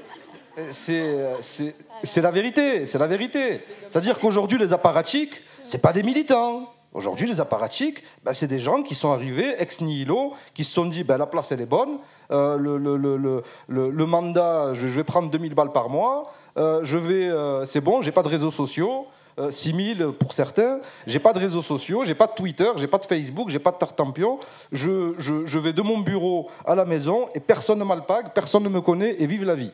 Voilà. Non, nous on a besoin d'élus, de politiques qui ont mis la main dans le cambouis, qui ont agi sur la condition des hommes et des femmes et du principe de réalité, et pas des gens qui sont là pour jouer ou parce que la politique c'est un hobby. Parce que le samedi j'ai piscine et le lundi j'ai conseil municipal. C'est pas comme ça. Voilà, c'est pas comme ça. Moi j'ai besoin de politiques qui a une expérience politique. C'est la vérité ou pas? Voilà. Juste, pardon, je sais qu'il faut qu'on avance, mais... Enfin, j'imagine qu'il faut qu'on avance. Mais juste très rapidement, quand même, n'oublions pas que c'est horrible d'être élu, et en même temps, c'est aussi, on représente quelque chose de plus grand que soi, donc c'est normal qu'on se fasse un peu titiller. Enfin, n'oublions pas quand même dans cette discussion que, heureusement, qu'il y a un devoir de rendre compte. Heureusement que parce que la révocabilité n'existe pas de droit, elle doit exister aussi un peu de fait, et qu'on n'élit pas des gens pour leurs idées seulement, on les élit aussi pour porter les nôtres. Donc il y a ces endroits où il y a, quand on est député, il y a la permanence, il y a quelques brèches comme ça, quelques moments, les réunions publiques où on peut se permettre d'aller alpaguer ces représentants-là, et je pense qu'on le fait même pas assez, et que en tant que militant, c'est un endroit très important de le faire. Donc on peut pas non plus les excuser, dire les pauvres élus à qui on demande des comptes, c'est quand même, ils représentent pas qu'eux-mêmes. C'est le principe d'une fonction politique où on revêt un habit qui, dans les décisions, vont impacter la vie des gens autres que nous directement. Donc ils ont ce devoir-là, ils le savent quand ils signent le papier. Et juste l'autre chose, c'est de dire, allez-y. En fait, je crois que c'est très sain d'avoir des espaces dans la sphère politique où justement on peut être libre de cette logique de réélection, libre de du fait que ce soit notre métier et que donc on ait une pression financière aussi, qui n'est pas forcément une pression, on a qu'à arriver à s'en libérer, mais qui pour certains peut être un truc, quand on se dit, en effet, j'ai un rythme de vie à 6 000 € par an, je sais pas, j'ai fait des prêts, par mois, pardon, oui, du coup, ça fait un peu plus. En fait, de quitter un mode de vie aussi, ça peut être une peur, ça peut être une angoisse. Donc en fait, d'avoir nos espaces où on se sert de stratégie politique, où en effet on a beaucoup de moments où moi je suis à l'Assemblée nationale, où on va embêter des ministres, où on est en... Ça, c'est un rôle très politique d'être militant. On fait partie de ce monde politique. En revanche, on est aussi un peu en dehors de lui, et ça permet des choses fondamentales. C'est pas moi qui le disais, c'est déjà même Tocqueville dans La démocratie en Amérique, quand même un bon texte fondateur qui en fait, c'est cette idée de dire, mais comment est-ce que c'est important ces endroits qui sont des associations, qui sont des personnes libérées de ce jeu politique, de la politique en fait, et qui peuvent jouer ce rôle pourtant là, de s'occuper de la cité, s'occuper de comment est-ce qu'on vit ensemble. Et ça permet une autre chose qui, moi, est celle qui me fascine le plus, c'est et pour le coup, Geoffroy Lagannerie en parle beaucoup, c'est d'imposer le temps. Et moi, c'est juste ça qui me fascine le plus parmi tous les stratégies militantes. Je pense que c'est qui gagne, on gagne quand on impose le temps. Et que ce qu'il disait, c'est quand on a un combat qui n'était pas discuté, qui faisait partie de chambres sombres et froides en même temps, en fait, de rendre un sujet brûlant, quelque part on ne peut déjà pas perdre, parce que soit il advient et on gagne, soit on en a fait un objet qui va devenir inévitable par l'usure, qui va devenir inévitable avec le temps, peut-être quand on sera déjà plus là. Mais en ce sens-là, quand on est dans le jeu politicien, c'est très important de le faire. Mais on doit gérer tout un tas d'affaires de la cité. On doit voter des budgets, on a une pandémie mondiale qui nous tombe sur la gueule, on a une guerre, on a 3 guerres. Enfin, je veux dire, il y a quand même des choses concrètes qui se passent, locales et loin de nous, qui nous empêchent de pouvoir se concentrer uniquement sur des sujets qui sont fondamentaux pour nous et qui vont faire avancer nos idées. Et là où on est important en tant que militant, c'est que de plus en plus, moi j'essaie de faire ça en tout cas pour parler de ce que je fais, mais de ce que je connais du moins, c'est aussi se concentrer de manière obsessionnelle, c'est vrai, mais sur des obsessions qui ne marchent pas sur le micro, sur des sujets très précis. Donc là, il y avait une pipeline en Ouganda ou l'exploitation des fonds marins. Au début, on se prend des murs parce qu'on peut se permettre de penser le temps long. Donc on parle d'un truc qui va être décidé c'était dans 2 ans. Donc ils me disent, mais attendez là, moi j'ai plein de trucs électoraux où j'ai des tweets, où j'ai des trucs à faire qui se jouent maintenant là. Donc vous me parlez d'un truc qui va peut-être advenir dans 2 ans, mais évidemment que je ne vais pas en parler. Mais nous, on peut se permettre de faire ça. Et donc on impose le sujet. Et on ne répond pas à une interview s'il ne parle pas des fonds marins. Et on avance, et on avance. Et petit à petit, ça devient un sujet politique tel qu'ils n'ont pas d'autre choix que d'en faire une priorité. Et que donc on peut advenir avant que la catastrophe ait lieu. Et ça, c'est d'autant plus puissant, c'est d'éviter. C'est beaucoup plus facile d'empêcher de couper un arbre que d'essayer de mettre un arbre déjà gisant au sol, de le rattacher à ses racines. Et quand on arrive à imaginer le moment où on a décidé d'extraire l'énergie fossile du sol, comment ça devait être puissant et beau de pouvoir être à ce moment-là et d'être ceux qui refusent cette fuite en avant. Et donc là, il y a plein de sujets sur lesquels c'est ce qui est en train de se passer. Artificialiser les sols, les projets inutiles d'autoroutes, l'exploitation des fonds marins, les choix de société qu'on fait maintenant, il y en a plein, qu'on peut décider de faire un grand et beau nom qu'un refus à la Antigone. C'est un refus qui nous sauve. Et ça, c'est difficile de l'incarner quand on est dans une logique partisane, parce que par essence, c'est inscrit dans le temps long.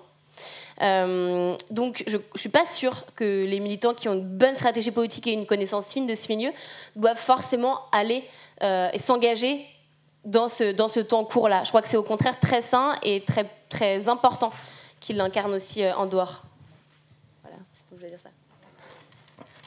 Non, moi, c'est pas la suite logique, mais c'est toujours bien d'avoir, on va dire, des militants qui ne s'arrêtent pas à la porte du monde électoral, quoi. C'est-à-dire qui franchissent le Rubicon, de sorte plus on est nombreux et plus on a de chances de gagner. C'est tout. Oui. Bon, moi je pense que la question quand même qui est la nôtre, et je vais rebondir sur ce qu'a dit Dominique Bourg tout à l'heure en faisant mention de ce sondage là dans les 30 pays, qui montrait grosso modo que plus d'un tiers des interrogés considéraient que le réchauffement climatique était un enjeu qui n'existait pas même dans leur conscience ou dans leur réalité. Et donc la question quand même de la majorité culturelle, elle se pose à nous, qu'on soit du côté des partis politiques ou du côté du mouvement de désobéissance civile ou des actions ou d'activisme. Parce qu'en réalité, évidemment que face à l'urgence, à la colère qu'on peut ressentir face à un certain nombre de projets complètement débiles, qu'il faut agir à court terme, qu'il faut essayer d'empêcher, coûte que coûte. Ça, c'est l'activisme ou la désobéissance face à des urgences. Est-ce que pour autant, cet activisme-là ou cette désobéissance nous permet de gagner cette majorité culturelle qui est indispensable si on veut effectivement faire cette bascule dont tu parlais, Parce que tu parlais tout à l'heure, c'est la question que tu es parti de cette question, colère et traduction quelque part. Hein. Cette colère, elle doit en même temps nous aider, à un moment ou à un autre, de construire cette majorité culturelle que nous n'avons pas. Toute la réalité, c'est que même plus le monde s'effondre, et plus en réalité les climato-sceptiques ou les indifférents augmentent. Et ça, c'est quand même un paradoxe qui peut s'expliquer probablement par, je ne sais pas quoi, la psychologie, le cerveau peut-être, etc. Non, mais je rigolais. Mais en tout cas, c'est quand même quelque chose qui nous interpelle. Et moi, je considère, et c'est là où on doit être complémentaire, c'est que je considère à la fois que le pluralisme des mouvements dits sociaux, climatiques, etc., et les partis politiques doivent travailler ensemble à gagner cette majorité culturelle. Parce qu'on peut gagner sur un méga projet, on peut l'emporter sur peut-être que Sainte-Soline n'ira pas jusqu'au bout, j'en sais rien, mais en réalité, la majorité culturelle continue à penser que les retenues collinaires, c'est pas si mauvais que ça. Et moi qui habite en Haute-Savoie, je peux vous dire que les retenues collinaires, il n'y en a pas pour les agriculteurs. En Haute-Savoie, c'est des retenues collinaires pour faire de la neige. Hein. Et donc, en Haute-Savoie, vous avez du mal à faire comprendre, en particulier aux élus locaux, mais pas simplement aux élus locaux, parce que les élus locaux, ils sont élus par une population locale. Cette population locale, qui est souvent dépendante de l'activité touristique, elle veut des retenues collinaires. Et quand nous, à la Clusaz, on est monté avec les activistes, pour le coup, ils sont branchés, enfin, ils sont montés dans les branches, nous, on était plutôt en bas, surtout à mon âge, mais en tout cas, on était en appui. Je veux dire que dans la municipalité de la Clusaz, ça a été un refus absolu d'entendre ce que les activistes et ce que les militants écolos pouvaient dire à ce sujet-là. Donc, notre objet à nous, collectivement, c'est d'arriver à trouver les moyens de gagner, enfin, ou en tout cas, d'avoir cette majorité culturelle qui, pour le moment, nous manque collectivement. Et ça, je pense que c'est une impasse, enfin, en tout cas, c'est un obstacle, c'est une difficulté qu'on doit essayer d'affronter ensemble. Merci. Je vais poser une dernière question, faire une dernière remarque, et ensuite je donnerai la parole à Serge et aux autres personnes de la salle. Il y a autre chose qui me met mal à l'aise. Ça va faire le lien avec l'histoire des générations dont tu parlais tout à l'heure. Moi, j'ai travaillé dans l'humanitaire jusqu'au moment où je me suis sentie vraiment mal d'envoyer des jeunes idéalistes dans des pays dangereux, sur des terrains compliqués, être pris en otage et vivre des choses douloureuses et être gérés par des gens dans des bureaux à Paris. Voilà. Je trouve, tu disais qu'effectivement, tu étais en soutien en bas de l'arbre et que c'était les plus jeunes qui montaient. Les actions de désobéissance civile, je trouve ça extrêmement courageux. Collectivement, quand ça marche, et de façon d'une manière ou d'une autre, comme tu l'expliquais, ça marche toujours, ça sert à quelque chose. On en profite tous, mais ceux qui montent aux arbres, c'est toujours les mêmes. Je me demandais s'il n'y avait pas une alliance à faire, une forme de protection à apporter pour ceux qui s'y collent. Dans les syndicats, dans le monde du travail, il y a cette protection des gens qui se mettent en grève, avec une caisse de grève, avec une compensation des jours non travaillés perdus. Est-ce qu'il n'y a pas une forme d'alliance entre générations et entre mondes à faire pour que ces actions de désobéissance civile, qui sont non violentes contre les humains, soient davantage protégées?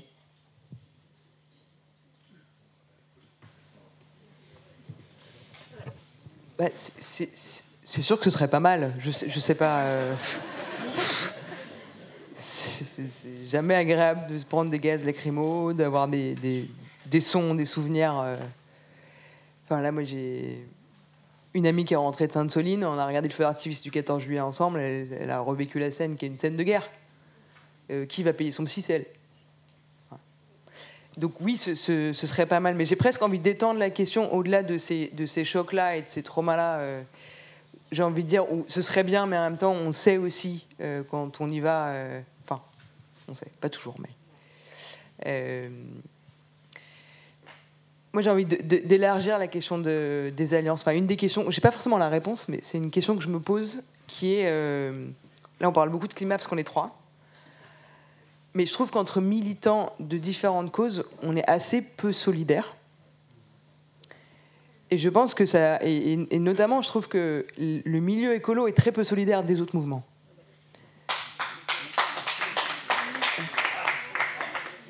Et moi, ça me pose question. Alors, j'imagine que c'est parce qu'un certain nombre d'entre nous, et j'ai pu le croire pendant longtemps, considèrent que c'est une cause supérieure parce que c'est la vie de tout le monde qui est en jeu.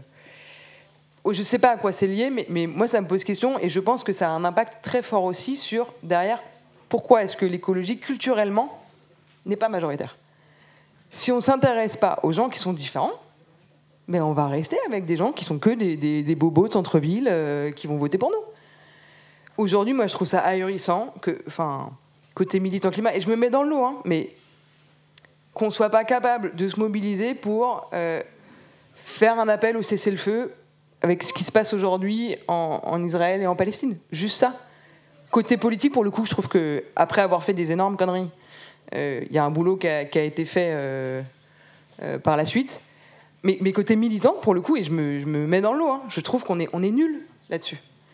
Et je me pose la question, voilà, et donc ma question, c'est est-ce qu'on ne le fait pas parce qu'on considère que c'est une perte de temps et qu'on va s'épuiser parce qu'en fait, on n'est pas en capacité de tout comprendre, de comprendre toutes les causes, toutes les complexes, la complexité de chaque cause. Et du coup, on ne le fait pas en choisissant de ne pas le faire. Ou est-ce qu'en fait, faudrait le faire, mais on ne sait pas comment s'y prendre et quel réseau créer Et moi, j'avoue que j'oscille entre les deux, qu'il y a plein de sujets sur lesquels je vois bien que, pour le coup, on parlait de courage. Moi, ça me fait plus peur de parler de certains sujets sur les questions de laïcité, sur les questions d'islamisme, sur les questions d'immigration. Ça me fait plus peur que d'aller à une action de désobéissance civile en tant que militant écolo. Est-ce que ça doit rester comme ça, ou est-ce que ça fait partie du boulot de militants qu'on a, nous, ou de politiques, de changer ça? Point d'interrogation. Et je serais curieuse d'avoir... Non.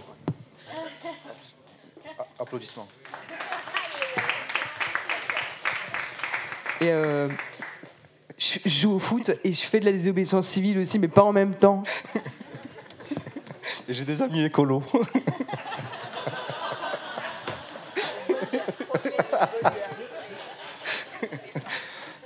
Non, pour revenir sur le dernier point que tu soulevais, moi je pense que la gauche et les militants de gauche doivent aborder toutes les questions. Toutes les questions. Voilà. Toutes les questions. Et elles ne doivent pas laisser, on va dire, certaines questions à l'extrême droite, à la droite, etc., etc. Sinon, on est pris en otage, c'est-à-dire par leur discours. Et aujourd'hui, on est dans un monde, voilà, en tout cas en France, c'est le tout sécuritaire qui prime actuellement. Tout sécuritaire qui prime. Je ne pense pas que ce soit la solution. Mais nous, la gauche, c'est-à-dire pendant des années, on a été silencieux sur les questions de sécurité, par exemple. On a été silencieux sur les questions d'immigration. On a été silencieux sur les questions de laïcité. On a été silencieux sur les questions... Non, mais... Non, mais quand je dis... Non, mais quand je dis nous, c'est global. C'est-à-dire, global. C'est-à-dire qu'aujourd'hui, c'est qui donne le temps en matière de sécurité et d'immigration? Je suis désolé, c'est la droite. Et l'extrême droite. C'est pas nous. Voilà. Comment? On va faire circuler le micro. Ouais. Oui. Et donc, j'ai oublié ce que je voulais dire. Voilà.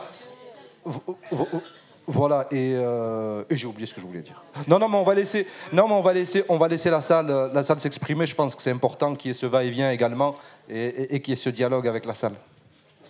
Merci, mais je partage ton avis que la gauche est trop taiseuse sur certains sujets et qu'on ferait mieux de s'en saisir. Voilà. Est-ce qu'on peut faire circuler un micro? Il y a plein de bras levés. On va tâcher de faire une femme, un homme dans la mesure du possible. Donc Geneviève est une femme, voilà. Et oui.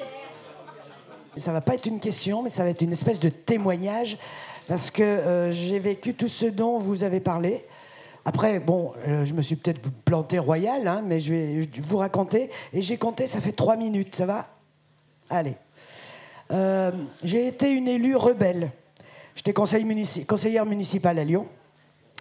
Et j'ai constaté, pour répondre à la question de est-ce qu'on doit aller en politique alors qu'on a des convictions qui vont au-delà du système actuel politique, j'ai pu constater qu'on se fait bouffer par le système, moins dans une grande ville en tout cas.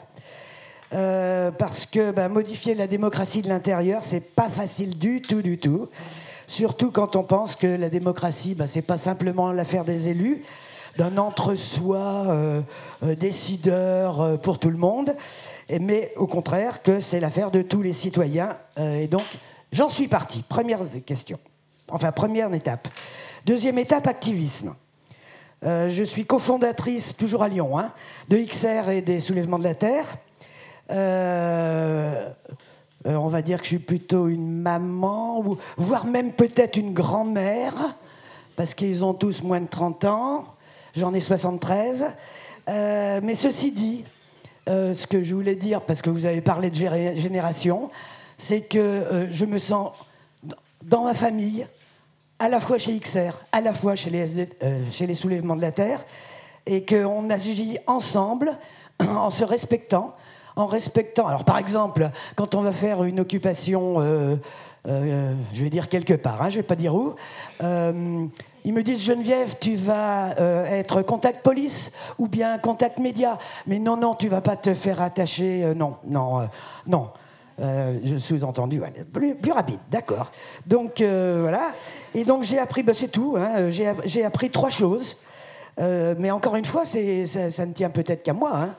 Il faut faire attention à l'entre-soi, parce que je me suis aperçu que dans ces 2 mouvements, XR et les Soulèvements de la Terre, on était des blancs, blanches. Bon, il y a plus de jeunes que de vieux, ça c'est sûr, mais bon, il n'y a pas beaucoup de blacks, il n'y a pas beaucoup d'étrangers. Donc attention à l'entre-soi, et je sais pas comment faire, hein, là. C'est la colère, la colère, bravo la colère, et tant mieux la joie. Où il est Patrick ? Patrick, voilà. C'est le dernier livre de Patrick aux éditions Utopia qui s'appelle La colère et la joie. Et on trouve de la joie dans ces mouvements, peut-être justement parce qu'on a eu de la colère. Il est là, le livre de Patrick. Super. Et le 3e enseignement, et après j'ai fini, ça faisait 3 minutes. Hein, je pense qu'on a une tête pour penser, on a un cœur pour aimer, mais on a aussi des mains pour agir et des pieds pour avancer. Donc, ne pas être activiste, c'est une faute lourde, et pourtant, je suis utopienne depuis 20 ans. C'est complémentaire, j'ai dit.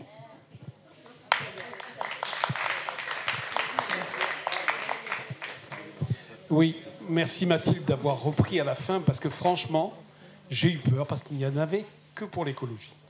Et la réalité, mais c'est pas très grave, c'est parce qu'on a vécu un été très particulier quand même. On a vécu les plus grandes révoltes qu'on a jamais eues, c'est des jacqueries. Une partie de la jeunesse se retrouve aujourd'hui accusée, et on va prendre des lois, là en ce moment on prend des lois qu'on va tous payer, même les écolos, tout le monde. Et je me suis dit, quand je suis arrivé, j'ai dit, tiens, ils vont parler justement de la convergence des luttes, c'est écrit. Et j'ai pas vu ça, je vous avoue que j'ai eu peur. Et, non, mais il n'y a pas d'accusation. Il y a juste le fait que c'est pas facile de se battre sur la question écologique. Mais ça sera encore plus difficile demain avec les lois qu'ils préparent, tant sur la question migratoire que sur la question des quartiers populaires. Le problème des quartiers populaires, c'est que c'était des luttes, c'était pendant les révoltes, mais personne n'a parlé. Les seuls à parler, c'était pour dire, oh ben vous savez, sur les 2000 jeunes qui sont passés en procès, 90% ont été condamnés. Et personne n'a réagi. Dupond-Moretti, je peux vous prendre toutes les déclarations, personne à gauche n'a rien dit. Mais rien dit. Si, non, il faut reconnaître à l'AFI, au moins, ce truc-là, les Verts n'ont quasiment rien dit. Personne n'a rien dit. Le plus grave dans cette histoire, c'est qu'en réalité, ils vont mettre en place des lois, que ce soit contre les migrants, contre la jeunesse, contre les parents, qui sont pour tout le monde. Moi, je suis très, très inquiet. Je crois qu'il faut faire très attention à la situation dans laquelle on est. Je crois qu'il faut faire très attention à ne pas parler uniquement d'une seule partie des luttes, mais globalement de ce qu'on vit dans ce pays, de la société qu'ils sont en train de nous fabriquer. En plus, pour pouvoir nous faire accepter toutes les saloperies sur la terre qu'ils sont en train de nous fabriquer. Je suis désolé d'avoir ce coup de colère, mais vraiment, je pense que nous avons de quoi nous inquiéter et nous avons de quoi chercher à nous mobiliser. Parce qu'en plus de la saloperie qu'ils sont en train de nous faire sur la terre, ils sont en train d'appauvrir les gens. Il y a des gens qui ne mangent pas à leur faim. Il y a aujourd'hui la question des retraites, comme vous plaisantiez, c'est pas rien du tout. Et je crois que moi, par contre, je suis d'une colère extrême. Et je crois que la question de la violence, eh ben moi, je la pose. La violence qui s'est passée dans les quartiers, je considère que c'est des révoltes. C'est des révoltes au même titre que les jacqueries à une époque, quand on traite mal les populations. Et donc c'est ça qui s'est passé. Et on a l'impression que non, c'est que des délinquants. Comment ? Ils ont entre 13 et 18 ans. Il y en a pratiquement pas qui ont été condamnés avant ou qui ont eu des problèmes avec la police. Et quand on voit, en plus on dit non, c'est pas politique. Ils ont attaqué des mairies, des bureaux de police, des grands magasins. Et certains se sont dit pour une fois, on n'attaquera pas nos quartiers. Et il y a des quartiers où pas une voiture n'a été brûlée. Donc quand on dit qu'ils n'ont même pas de conscience, je m'inquiète un peu. Donc ici, il y a une forme de conscience. Mais il ne faut pas les laisser tout seuls. Il faut effectivement essayer de trouver les convergences des luttes et arriver à avancer les uns vers les autres.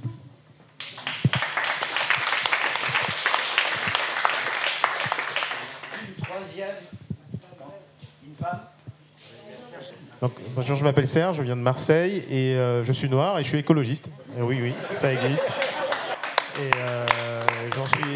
j'en suis fier. J'ai monté le groupe coordination dernière rénovation sur la ville de Marseille. Moi, je viens d'un pays qui s'appelle la Côte d'Ivoire, qui est un super pays qui a perdu 90% de son couvert forestier pour faire quoi ? Du cacao, qui est acheté par Cargill, etc. Donc on est vraiment une sorte d'exploitation totale d'un pays entier pour le commerce international. Donc voilà, donc c'est la première des choses. Et puis deuxième chose, je suis un papa d'un gamin de 18 mois qui vit dans un monde qui s'effondre. Et donc on se dit, que faire ? Et donc on en revient sur cette question de je suis un citoyen, comment je peux m'empuissancer, comment je peux agir en me mettant en réseau. Et je me suis dit, bon voilà, la désobéissance civile, c'est quelque chose qui appartient à tout le monde, à tout, quoi qu'on soit, qui qu'on soit. Et c'est des choses qui sont essentielles, c'est la manière dont on peut se faire entendre. On a un sentiment d'urgence qui est très très fort et qui appartient à tout le monde. Et donc voilà, c'était juste pour dire qu'on doit avoir un discours qui s'adresse à tout le monde. Et ce que j'aimais bien sur la campagne de dernière rénovation, c'était une campagne qui allie justice sociale et efficacité écologique sur la rénovation thermique des bâtiments. Parce que vous avez 12 millions de personnes en précarité énergétique, vous avez 4 millions de passoires thermiques. Donc c'était quelque chose qui pouvait embarquer tout le monde. On n'a pas embarqué tout le monde. C'est un mouvement à 99% blanc et 1% noir. Mais il y avait quelque chose qui a résonné chez les gens et c'est des choses qui sont importantes. Voilà, c'est juste pour faire un petit témoignage. Merci.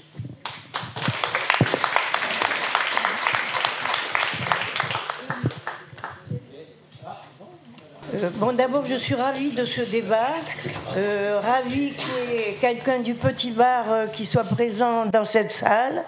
Bon, je suis la moitié du temps à Montpellier, et comme j'ai beaucoup milité au DAL, dont j'étais la présidente dans le 93, ça me fait chaud au cœur qu'il y ait une personne comme lui ici. Ceci dit, je suis ravie de la présence de jeunes femmes aussi, parce que dans l'introduction qui a été faite, je ne me rappelle plus, j'avais envie d'intervenir, mais il n'était pas possible d'intervenir après l'introduction. On a parlé d'émancipation, de mouvements d'émancipation qu'on reléguait au calan grec d'une certaine manière, et que les mouvements actuels pouvaient faire cette émancipation maintenant, mais il y a quand même une émancipation très forte et qui n'est pas reléguée au calan grec et dont on n'a pas dit un seul mot. dans l'introduction, c'est quand même l'émancipation des femmes et les mouvements des femmes.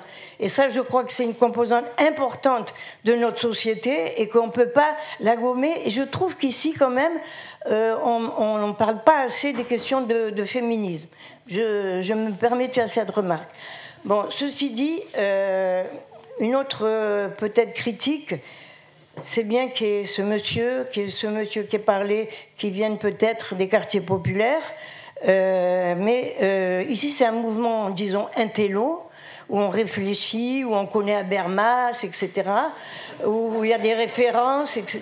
Mais si on veut avancer dans la société, monsieur a parlé des mouvements dans les quartiers qui sont importants, je pense que ce mouvement devrait faire une sorte de révolution un peu copernicienne et de faire en sorte qu'il y ait des personnes des quartiers populaires qui puissent venir s'intégrer et réfléchir. Parce qu'il n'y a pas il y a des intellectuels aussi dans les quartiers populaires. Il y a des gens qui écrivent, il y a des gens qui réfléchissent, et il y en a de plus en plus. Et peut-être qu'un mouvement comme le vôtre, qui n'est pas pris dans le désir d'être au pouvoir et d'être élu, peut-être que vous pouvez faire quelque chose en poussant certains de nos militants à aller dans les endroits, dans les quartiers populaires. La composante écolo, elle est là, c'est évident, mais il y a d'autres composantes, le féminisme, les quartiers populaires. Je m'excuse de faire des critiques alors que je suis complètement novice ici. C'est la première fois que je viens dans votre réunion et pourtant je suis une militante de longue date. Mais je me permets tout de même de les faire. Et je voudrais faire une critique à Monsieur Colombel, qui est mon chef, Monsieur Colombel, qui est mon chef, puisque moi je suis une militante de base d'Europe Écologie Les Verts. Le gros défaut d'Europe Écologie Les Verts, c'est son électoralisme. Les militants, ils sont formés à on est là pour avoir des élus. Alors quand j'essaye de dire mais un parti doit être là pour changer la société, on ne comprend pas trop. Et là, c'est vraiment une révolution qu'il y a à faire au sein des partis politiques. Et c'est peut-être pour cela qu'il y a cette espèce de clivage entre les partis politiques et les associations, parce que ce n'est pas les mêmes objectifs, et il faudrait que les uns et les autres se bousculent, parce qu'on ne peut pas, à mon avis, avoir le raisonnement, les partis c'est juste, c'est pas bon, etc. Et les associations c'est bon. Il y a aussi des problèmes dans les associations, il y a des problèmes d'ego dans les associations. Donc c'est une question de remise en question qui doit se faire peut-être par nous tous.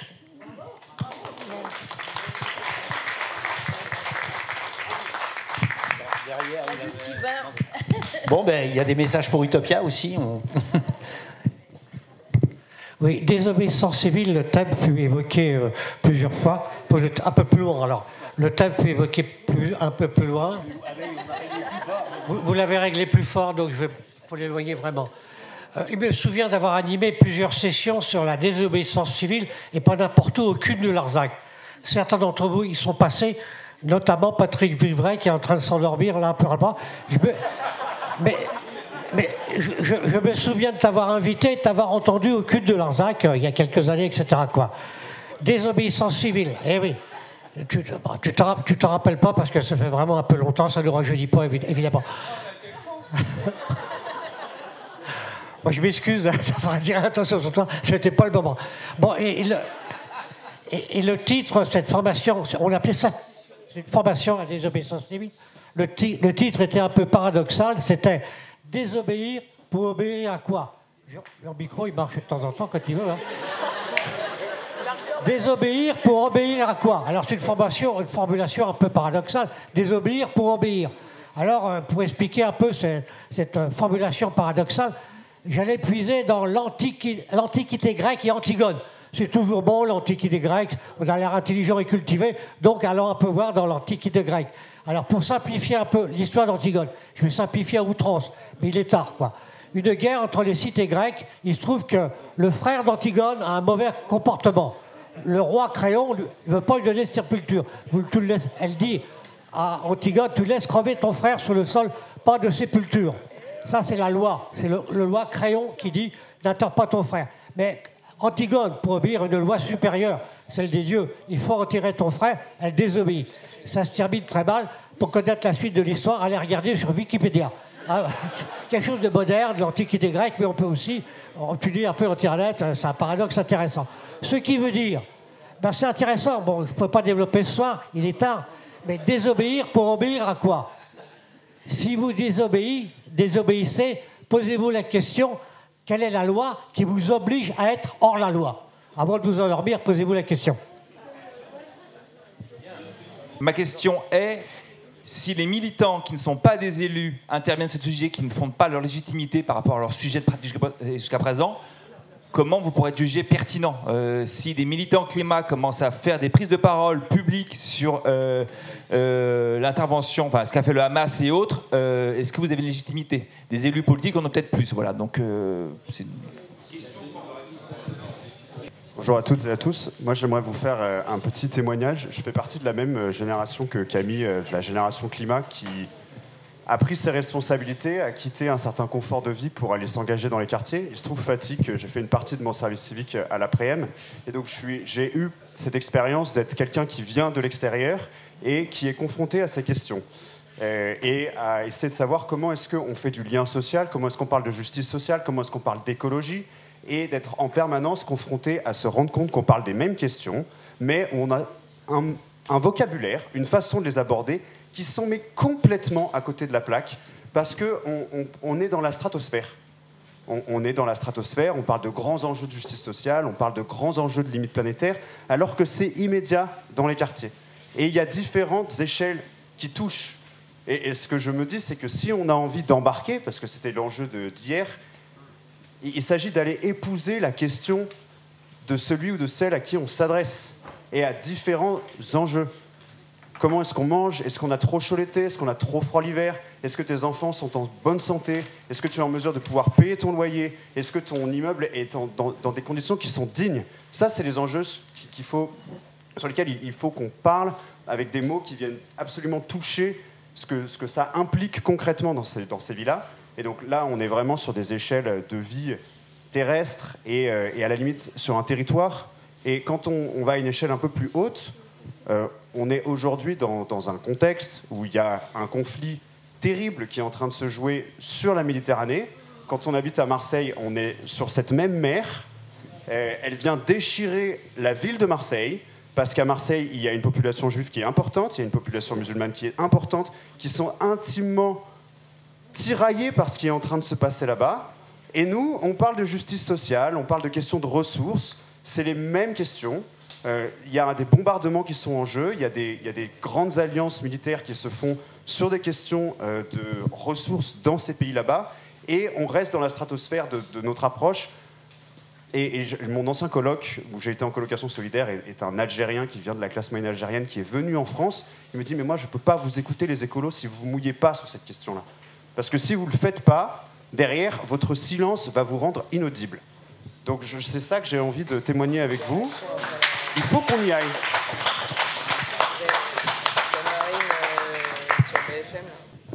Est-ce que vous voulez réagir les unes les autres, notamment sur cette question en tant que militant écolo? Est-ce qu'on peut parler d'autre chose que d'écologie? Ou est-ce qu'on laisse ça aux partis politiques? Il y a eu 2 interventions là-dessus qui étaient un petit peu avec des opinions divergentes.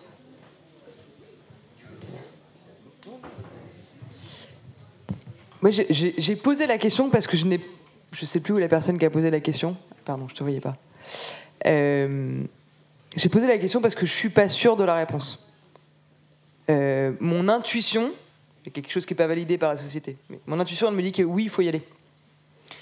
Parce que je crois qu'il y a un moment, et c'est ce que tu disais très justement,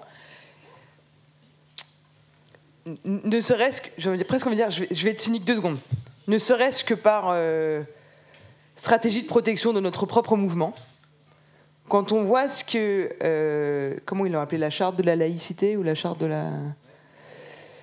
la charte qu'ils ont fait écrire après les attentats et qu'ils font signer à toutes les associations. Quand je dis ils, c'est le gouvernement. Aujourd'hui, ça a comme conséquence le fait qu'Alternativa, qui donne des formations de désobéissance civile pacifique, non violent, se fait interdire de subventions.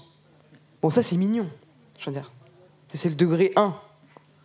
Mais quand vous regardez ce qui se passe dans les quartiers populaires depuis des années, et puis si vous regardez les violences policières qu'on a vues dans la télé, on était tous choqués au moment des Gilets jaunes, ça fait des années que ça se passe dans les quartiers populaires. Ce qu'on se prend maintenant en tant que militant écolo, éco-terroriste, de gaz lacrymo, qu'on se prend quand même de plus en plus près, de Sainte-Soline, où là c'est plus que du lacrymo, c'est des balles de plus en plus réelles, c'est des scènes de guerre de plus en plus réelles. Moi je pense qu'on a à apprendre de ce qui se passe dans les quartiers populaires depuis des années, qu'on n'a pas voulu regarder parce que c'était trop loin, c'était pas nous, peu importe les raisons. Mais en tout cas peut-être de faire un mea culpa, de dire ok, on n'avait pas compris, pas capté. C'est la première raison, elle est purement cynique, si on a envie d'être d'un point de vue purement cynique. Ensuite, pour moi, il y a un point de vue moral qui l'emporte, qui est, il y a un moment, si on est là pour la vie en tant qu'écolo, ben, en fait, quelle que soit la vie humaine, elle compte de la même manière, et donc il y a un intérêt à avoir à l'autre, quel qu'il soit. Et la troisième raison, elle est stratégique. C'est vraiment que je pense qu'il n'y a pas d'alliance s'il n'y a pas de confiance. Et je ne vois pas comment est-ce que vous voulez créer de la confiance avec des gens si vous ne les soutenez pas quand c'est la merde. Enfin, quand vous êtes amis, quand c'est la merde, même quand tu as fait une connerie, il y a un truc de tu te soutiens. Enfin, et ça, aujourd'hui, on ne le fait pas ou trop peu. Et je me mets vraiment dans l'eau parce que moi, je ne sais pas faire. Je suis toujours hyper gênée quand on me demande de parler de ces sujets-là parce que je ne sais pas faire. Puis en même temps, quand tu leur demandes de t'expliquer, bah, en fait, ils sont déjà sous l'eau parce qu'ils ont 15 000 trucs à gérer. Donc... Mais peut-être qu'il y a un truc à imaginer de se former les uns les autres pour que ça devienne plus naturel. Ça ne répond pas à la question que tu posais, qui est la question de la légitimité vis-à-vis du reste du public. Je pense que vis-à-vis du reste du public, elle ne sera pas très forte, cette légitimité. Par contre, je pense qu'elle fera petite caisse de résonance à des gens qui le sont. Et ça évitera que ces gens-là se retrouvent seuls à se faire dégommer. Je pense, sincèrement, si je prends l'exemple que je prenais tout à l'heure, si on était plus nombreux à demander un cessez-le-feu en Israël, en Palestine, juste un cessez-le-feu, hein, je ne parle même pas de dire un pro-Palestine, ou pas prendre parti, juste un cessez-le-feu, bah, peut-être que ça aurait un poids différent si ce n'était pas juste ceux qui bossent sur le conflit depuis des années ou qui sont conscients des impacts que ça a en France parce qu'on est un pays qui a un passé colonial quand même extrêmement fort.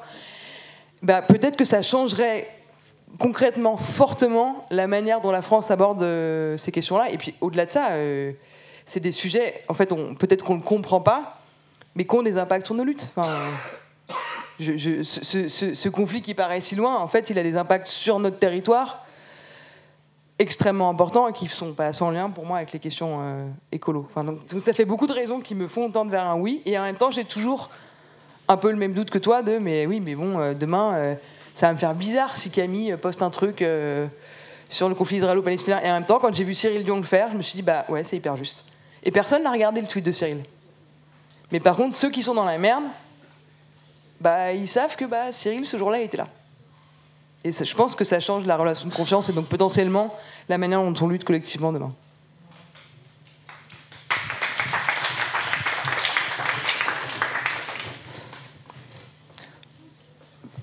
La convergence des luttes.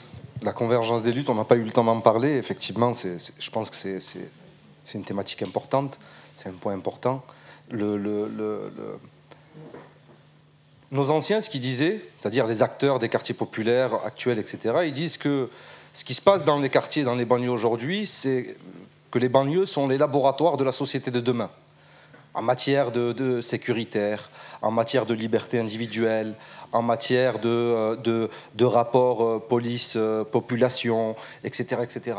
Et il y a une trentaine d'années ou une vingtaine d'années, lorsque les violences policières n'étaient pas à la mode, eh bien, il y avait eu quelques pieds nickelés des quartiers populaires, militants des quartiers populaires, eh bien, qui se mobilisaient sur ces questions-là. Et à l'époque, le mouvement social n'était pas présent. Et on ne va pas refaire l'histoire, mais je pense qu'il faut regarder devant, mais je pense que tout le monde a la légitimité de venir militer dans les quartiers. Très récemment encore, il y a, suite aux événements de fin juin, il y a les militants associatifs à Montpellier qui m'ont appelé. Oui, Marouane, qu'est-ce qu'on fait? Qu'est-ce qu'il faut faire? Est-ce qu'on fait un communiqué, une tribune, un ceci, un cela, machin, etc. Une manifestation, je leur ai dit, mais vous voulez aider les quartiers? Oui, oui. Allez dans les quartiers, allez faire de l'accompagnement scolaire, venez avec moi au club de football, vous allez voir, on peut faire du football, on peut faire de la citoyenneté également, allez faire des permanences juridiques d'accès au droit, allez sur le terrain. Allez sur le terrain et faites. Et pour faire le lien également entre on va dire, les luttes de quartier et l'écologie, moi, quand je regarde mon parcours d'habitant de quartier, et comme beaucoup, moi, mes parents, ils étaient écolos. Ils étaient écolos. Moi, j'ai mis les habits de mon oncle, mon petit frère a mis mes habits. Ma mère me disait, on met pas le chauffage, prendre de couverture, etc. Et je pense que il n'y aura pas d'écologie. Le combat, c'est-à-dire écologique,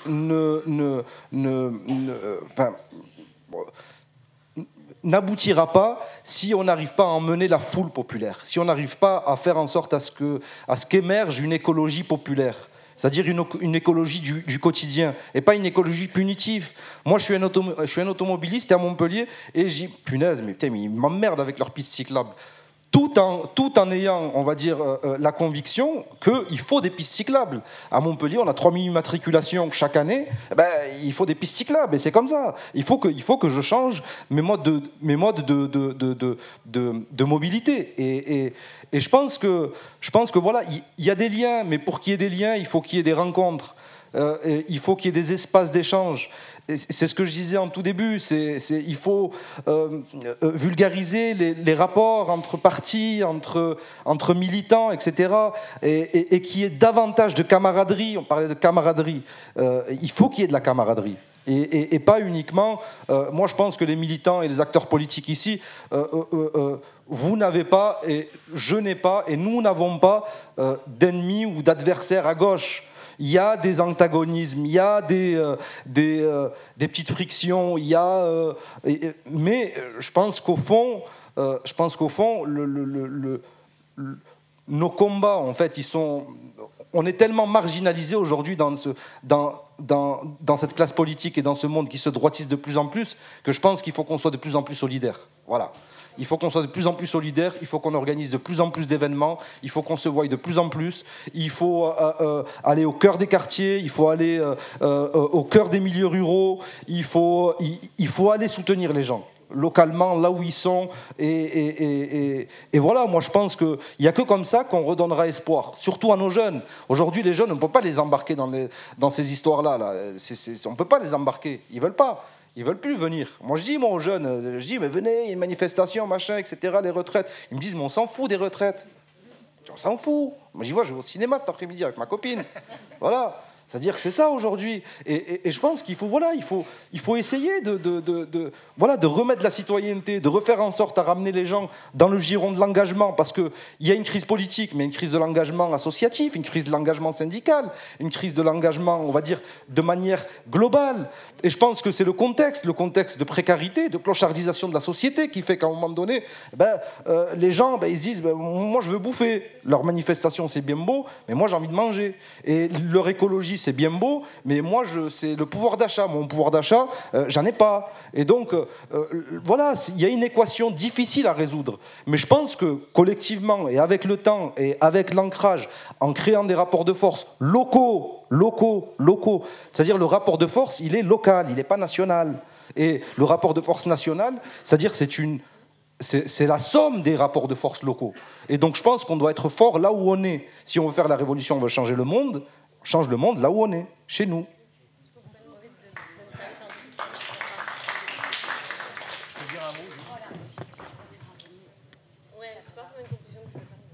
Non, je voulais juste dire un mot de conclusion, parce que quand même si je suis souvent critique par rapport à ma propre formation politique, qui est Europe Écologie Les Verts, vous l'avez compris, je ne peux pas non plus laisser dire qu'on ne parle jamais de justice sociale, ou qu'on n'a pas conscience de tous les sujets qui ont été abordés par le copain là et par d'autres. Je veux dire, on a tout à fait conscience. Maintenant, n'imaginez pas que Europe Écologie Les Verts, c'est 150 000 militants actifs. Europe Écologie Les Verts, aujourd'hui, c'est 9 000 adhérents. 9 000 adhérents. Et sur 9 000 adhérents, on a grosso modo 50% de gens qui sont sur le terrain ou qui sont actifs. Donc on est 4 500 sur l'ensemble du territoire national, avec effectivement des pôles de militants importants en Île-de-France, à Lyon et en Rhône-Alpes, et à Montpellier, effectivement. Bon, donc on a quelques... etc. Donc n'imaginez pas qu'on soit en capacité, nous, seuls, à être un levier suffisant pour pouvoir agir sur le terrain constamment, etc. Maintenant, justice sociale, justice climatique, ça fait partie d'un de nos slogans. Donc on peut pas dire qu'on n'a pas compris les interdépendances entre ces deux dimensions. Ensuite, puisque tu as parlé du conflit israélo-palestinien, on a fait plusieurs communiqués de presse sur le sujet, où la position des Verts est claire sur le sujet. Donc, je veux dire, en particulier sur la défense du droit des Palestiniens à avoir un territoire et un État. Là-dessus, on est clair. Donc, il ne faut pas dire non plus, on participe également à tout un tas de collectifs. La semaine dernière, il y a eu des manifestations, des rassemblements à République, nous y sommes, etc. Donc, voilà. Mais on y est avec nos petites forces et nos petits moyens. Et donc, effectivement, par rapport à ça, du coup, on manque probablement de visibilité et on a l'impression, finalement, qu'on est présent sur rien. Ce qui n'est pas vrai. On était à Sainte-Soline, avec on était sur la 89. Ouais, bon, vous m'avez compris. Non, mais ça existe aussi. Ouais. Mais on était également présents sur le terrain à ce sujet, peut-être pas suffisamment nombreux, mais je répète, on est 4 500 militants actifs. Voilà, point à la ligne, et ça, évidemment, limite nos capacités d'action.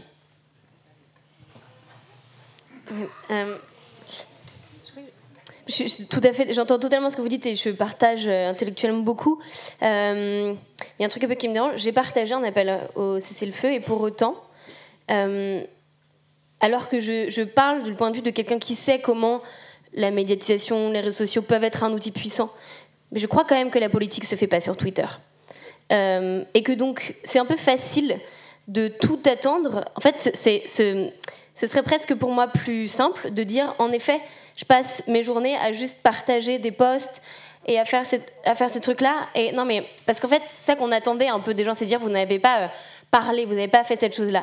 Mais par exemple, sur l'Ukraine, sur le moment, je l'avais appris, c'était très bizarre parce que je devais faire une matinale, donc j'étais levée aux aurores, je sais pas du tout du matin, j'étais tête dans le cul. Et là, elle me dit, oh, c'est annulé parce qu'il y a une guerre en Europe. Tout, je suis là, what, quoi, soit c'est un cauchemar trop bizarre, soit qu'est-ce qui se passe. Et donc ça m'avait mis dans une posture où ça m'avait vraiment traumatisée et pas du tout. Je n'ai pas pu tout de suite mettre des mots dessus. En revanche, ce que j'ai fait directement après, je vous parle de très intimement, comment est-ce qu'on fait quand on a des traumatismes et quand on vit dans un monde terrifiant et violent. Ça a été d'aller dans des lieux, dans des endroits où on était dans un espèce de micro-garage avec de la diaspora ukrainienne qui était là et qui avait besoin de gens pour traduire les médicaments et les besoins qu'on avait et d'aller aux hôpitaux, d'avoir quelqu'un qui parlait bien français, qui pouvait aller aux hôpitaux demander voilà ce qu'il nous faut précisément, voilà dans les pharmacies, de relayer et d'ouvrir ensuite tout le don, etc. Et pendant plusieurs semaines, j'ai pas pu en parler parce que j'étais dans cette espèce d'effervescence de ma manière de gérer un traumatisme et quelque chose qui me bouleverse, c'est d'abord de me taire et d'expédier par le corps. Et que donc, je pense qu'il faut quand même faire un peu attention à ça et avoir une forme de bienveillance. On ne sait pas ce que les gens traversent. C'est-à-dire qu'on ne sait pas comment ce conflit touche l'intimité de nos familles, des proches, comment ça vient réveiller des choses chez nous. On ne peut pas attendre tout. Et quand on dit on a fait des communiqués, tout ça, c'est vrai. Mais moi, ce n'est pas forcément ce que j'attendrais uniquement d'une classe politique. Et donc la précipitation et le besoin de devenir tutologue, d'avoir un avis rapide dans les 24 heures, surtout qu'il soit construit, précis, etc. Et cette course à la formule, elle ne fait pas forcément toujours du bien au monde. Et moi, je me suis dit, avant de le faire, de relayer la parole de celles et ceux que j'admire et qui me semblent légitimes sur le travail, mais de formuler moi-même mon mot, mon bon post, mon bon tweet, je trouvais ça un peu aussi puéril, parce que je me suis dit, là, moi, ce que je vais faire, c'est rajouter du bruit au monde. Et j'ai pas quelque chose à dire qui est si intéressant que ça. Et que donc ça ne veut pas dire que c'est un silence coupable en rien.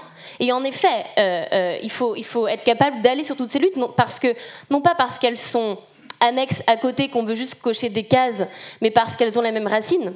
Et que c'est ça être radical, c'est aller à la racine du problème et donc se rendre compte que ce système de domination, il est la source de tout. De réaliser notre histoire coloniale, de réaliser ces luttes, vous disiez, pour l'émancipation du droit des femmes, etc., etc., et toutes les interventions que vous avez faites qui nous rappellent cette même racine qu'on a et qui est commune. Mais pour autant, moi, c'est une période qui me fait un peu peur, et particulièrement aussi dans ma génération, cette accélération du monde tel qu'on est capable de dire de quelqu'un qu'il a été silencieux quand, une semaine après des atrocités, il ne s'est pas jeté sur son téléphone pour réussir à trouver un bon mot et être là. Peut-être qu'on a été, c'était mon cas, plutôt être de ceux qui ont essayé d'aller au rassemblement, d'aller place de la République, d'aller dans les endroits, et que c'est notre manière aussi d'être présent au monde, d'être là pour nos amis qui ont été traversés par ces conflits. Et peut-être une chose qui s'est rappelé quand même qu'on attend beaucoup de ceux qui représentent, et c'est le principe, mais on ne se rend pas trop compte aussi qu'on peut être un épouvantail, et que ça a été le cas, on a beaucoup discuté de ça dans les mouvements climat. Greta, elle a quand même eu le ministère des Affaires étrangères israélien qui a dit toute personne, parce qu'elle a juste fait un post avec une pancarte Free Palestine, toute personne qui sera de près ou de loin affiliée à Greta Thunberg sera catégorisée de terroriste. Et donc c'est des gens dont on a peur aussi. Donc il ne faut pas sous-estimer la puissance de quand on est visible. C'est bien et c'est normal qu'on aille nous chercher. C'est exactement ce que je défendais sur les élus, donc ça vaut pour toute personne visible dans l'espace public. On doit rendre des comptes, on doit donner la parole à d'autres, et moi je me positionne plus là, c'est-à-dire pas avoir un avis sur tout, et je m'y refuse, et c'est une des raisons principales pour lesquelles j'ai pas envie de faire de la politique. J'ai pas un avis sur tout qui est intéressant. En revanche, j'ai une plateforme qui me permet peut-être de donner la voix à d'autres qui ont des points de vue et des paroles intéressantes. Mais en revanche, ne pas oublier aussi que on est la cible on cristallise aussi cette haine, cette violence et ce danger quelque part, et qu'on peut aussi avoir cette peur-là, et que sincèrement je pense que ça n'a pas dû être très très drôle pour Greta de dormir le soir où elle apprend ça, et qu'il y a des enjeux dans un monde où particulièrement quand on fait ces actions de désobéissance civile ou d'autres, ou qu'on dérange des puissants, on n'en parle pas publiquement, mais je pense que vous ne vous rendez pas compte des menaces qui pèsent sur nous aussi, qui sont extrêmement puissantes, qui n'expliquent pas des silences, mais avec lesquelles je pense qu'on doit se permettre aussi un petit peu plus bienveillant, et de se dire que le temps n'est pas nécessairement une lâcheté. Moi, c'est une posture que sur tous les sujets, y compris sur l'écologie, j'ai eu besoin de ce temps pour rencontrer les gens qui savent, pour être traversés par un sujet, pour trouver les bons mots. Et quand on reparle de Greta, elle a d'abord fait une grève de la parole avant de faire une grève de l'école et d'aller en parler sur tous les plateaux télé et à tous les dirigeants du monde. Donc on ne peut pas prôner un ralentissement du monde tout en incarnant cette urgence du blabla quelque part. Donc voilà, c'est juste ça que je voulais rappeler.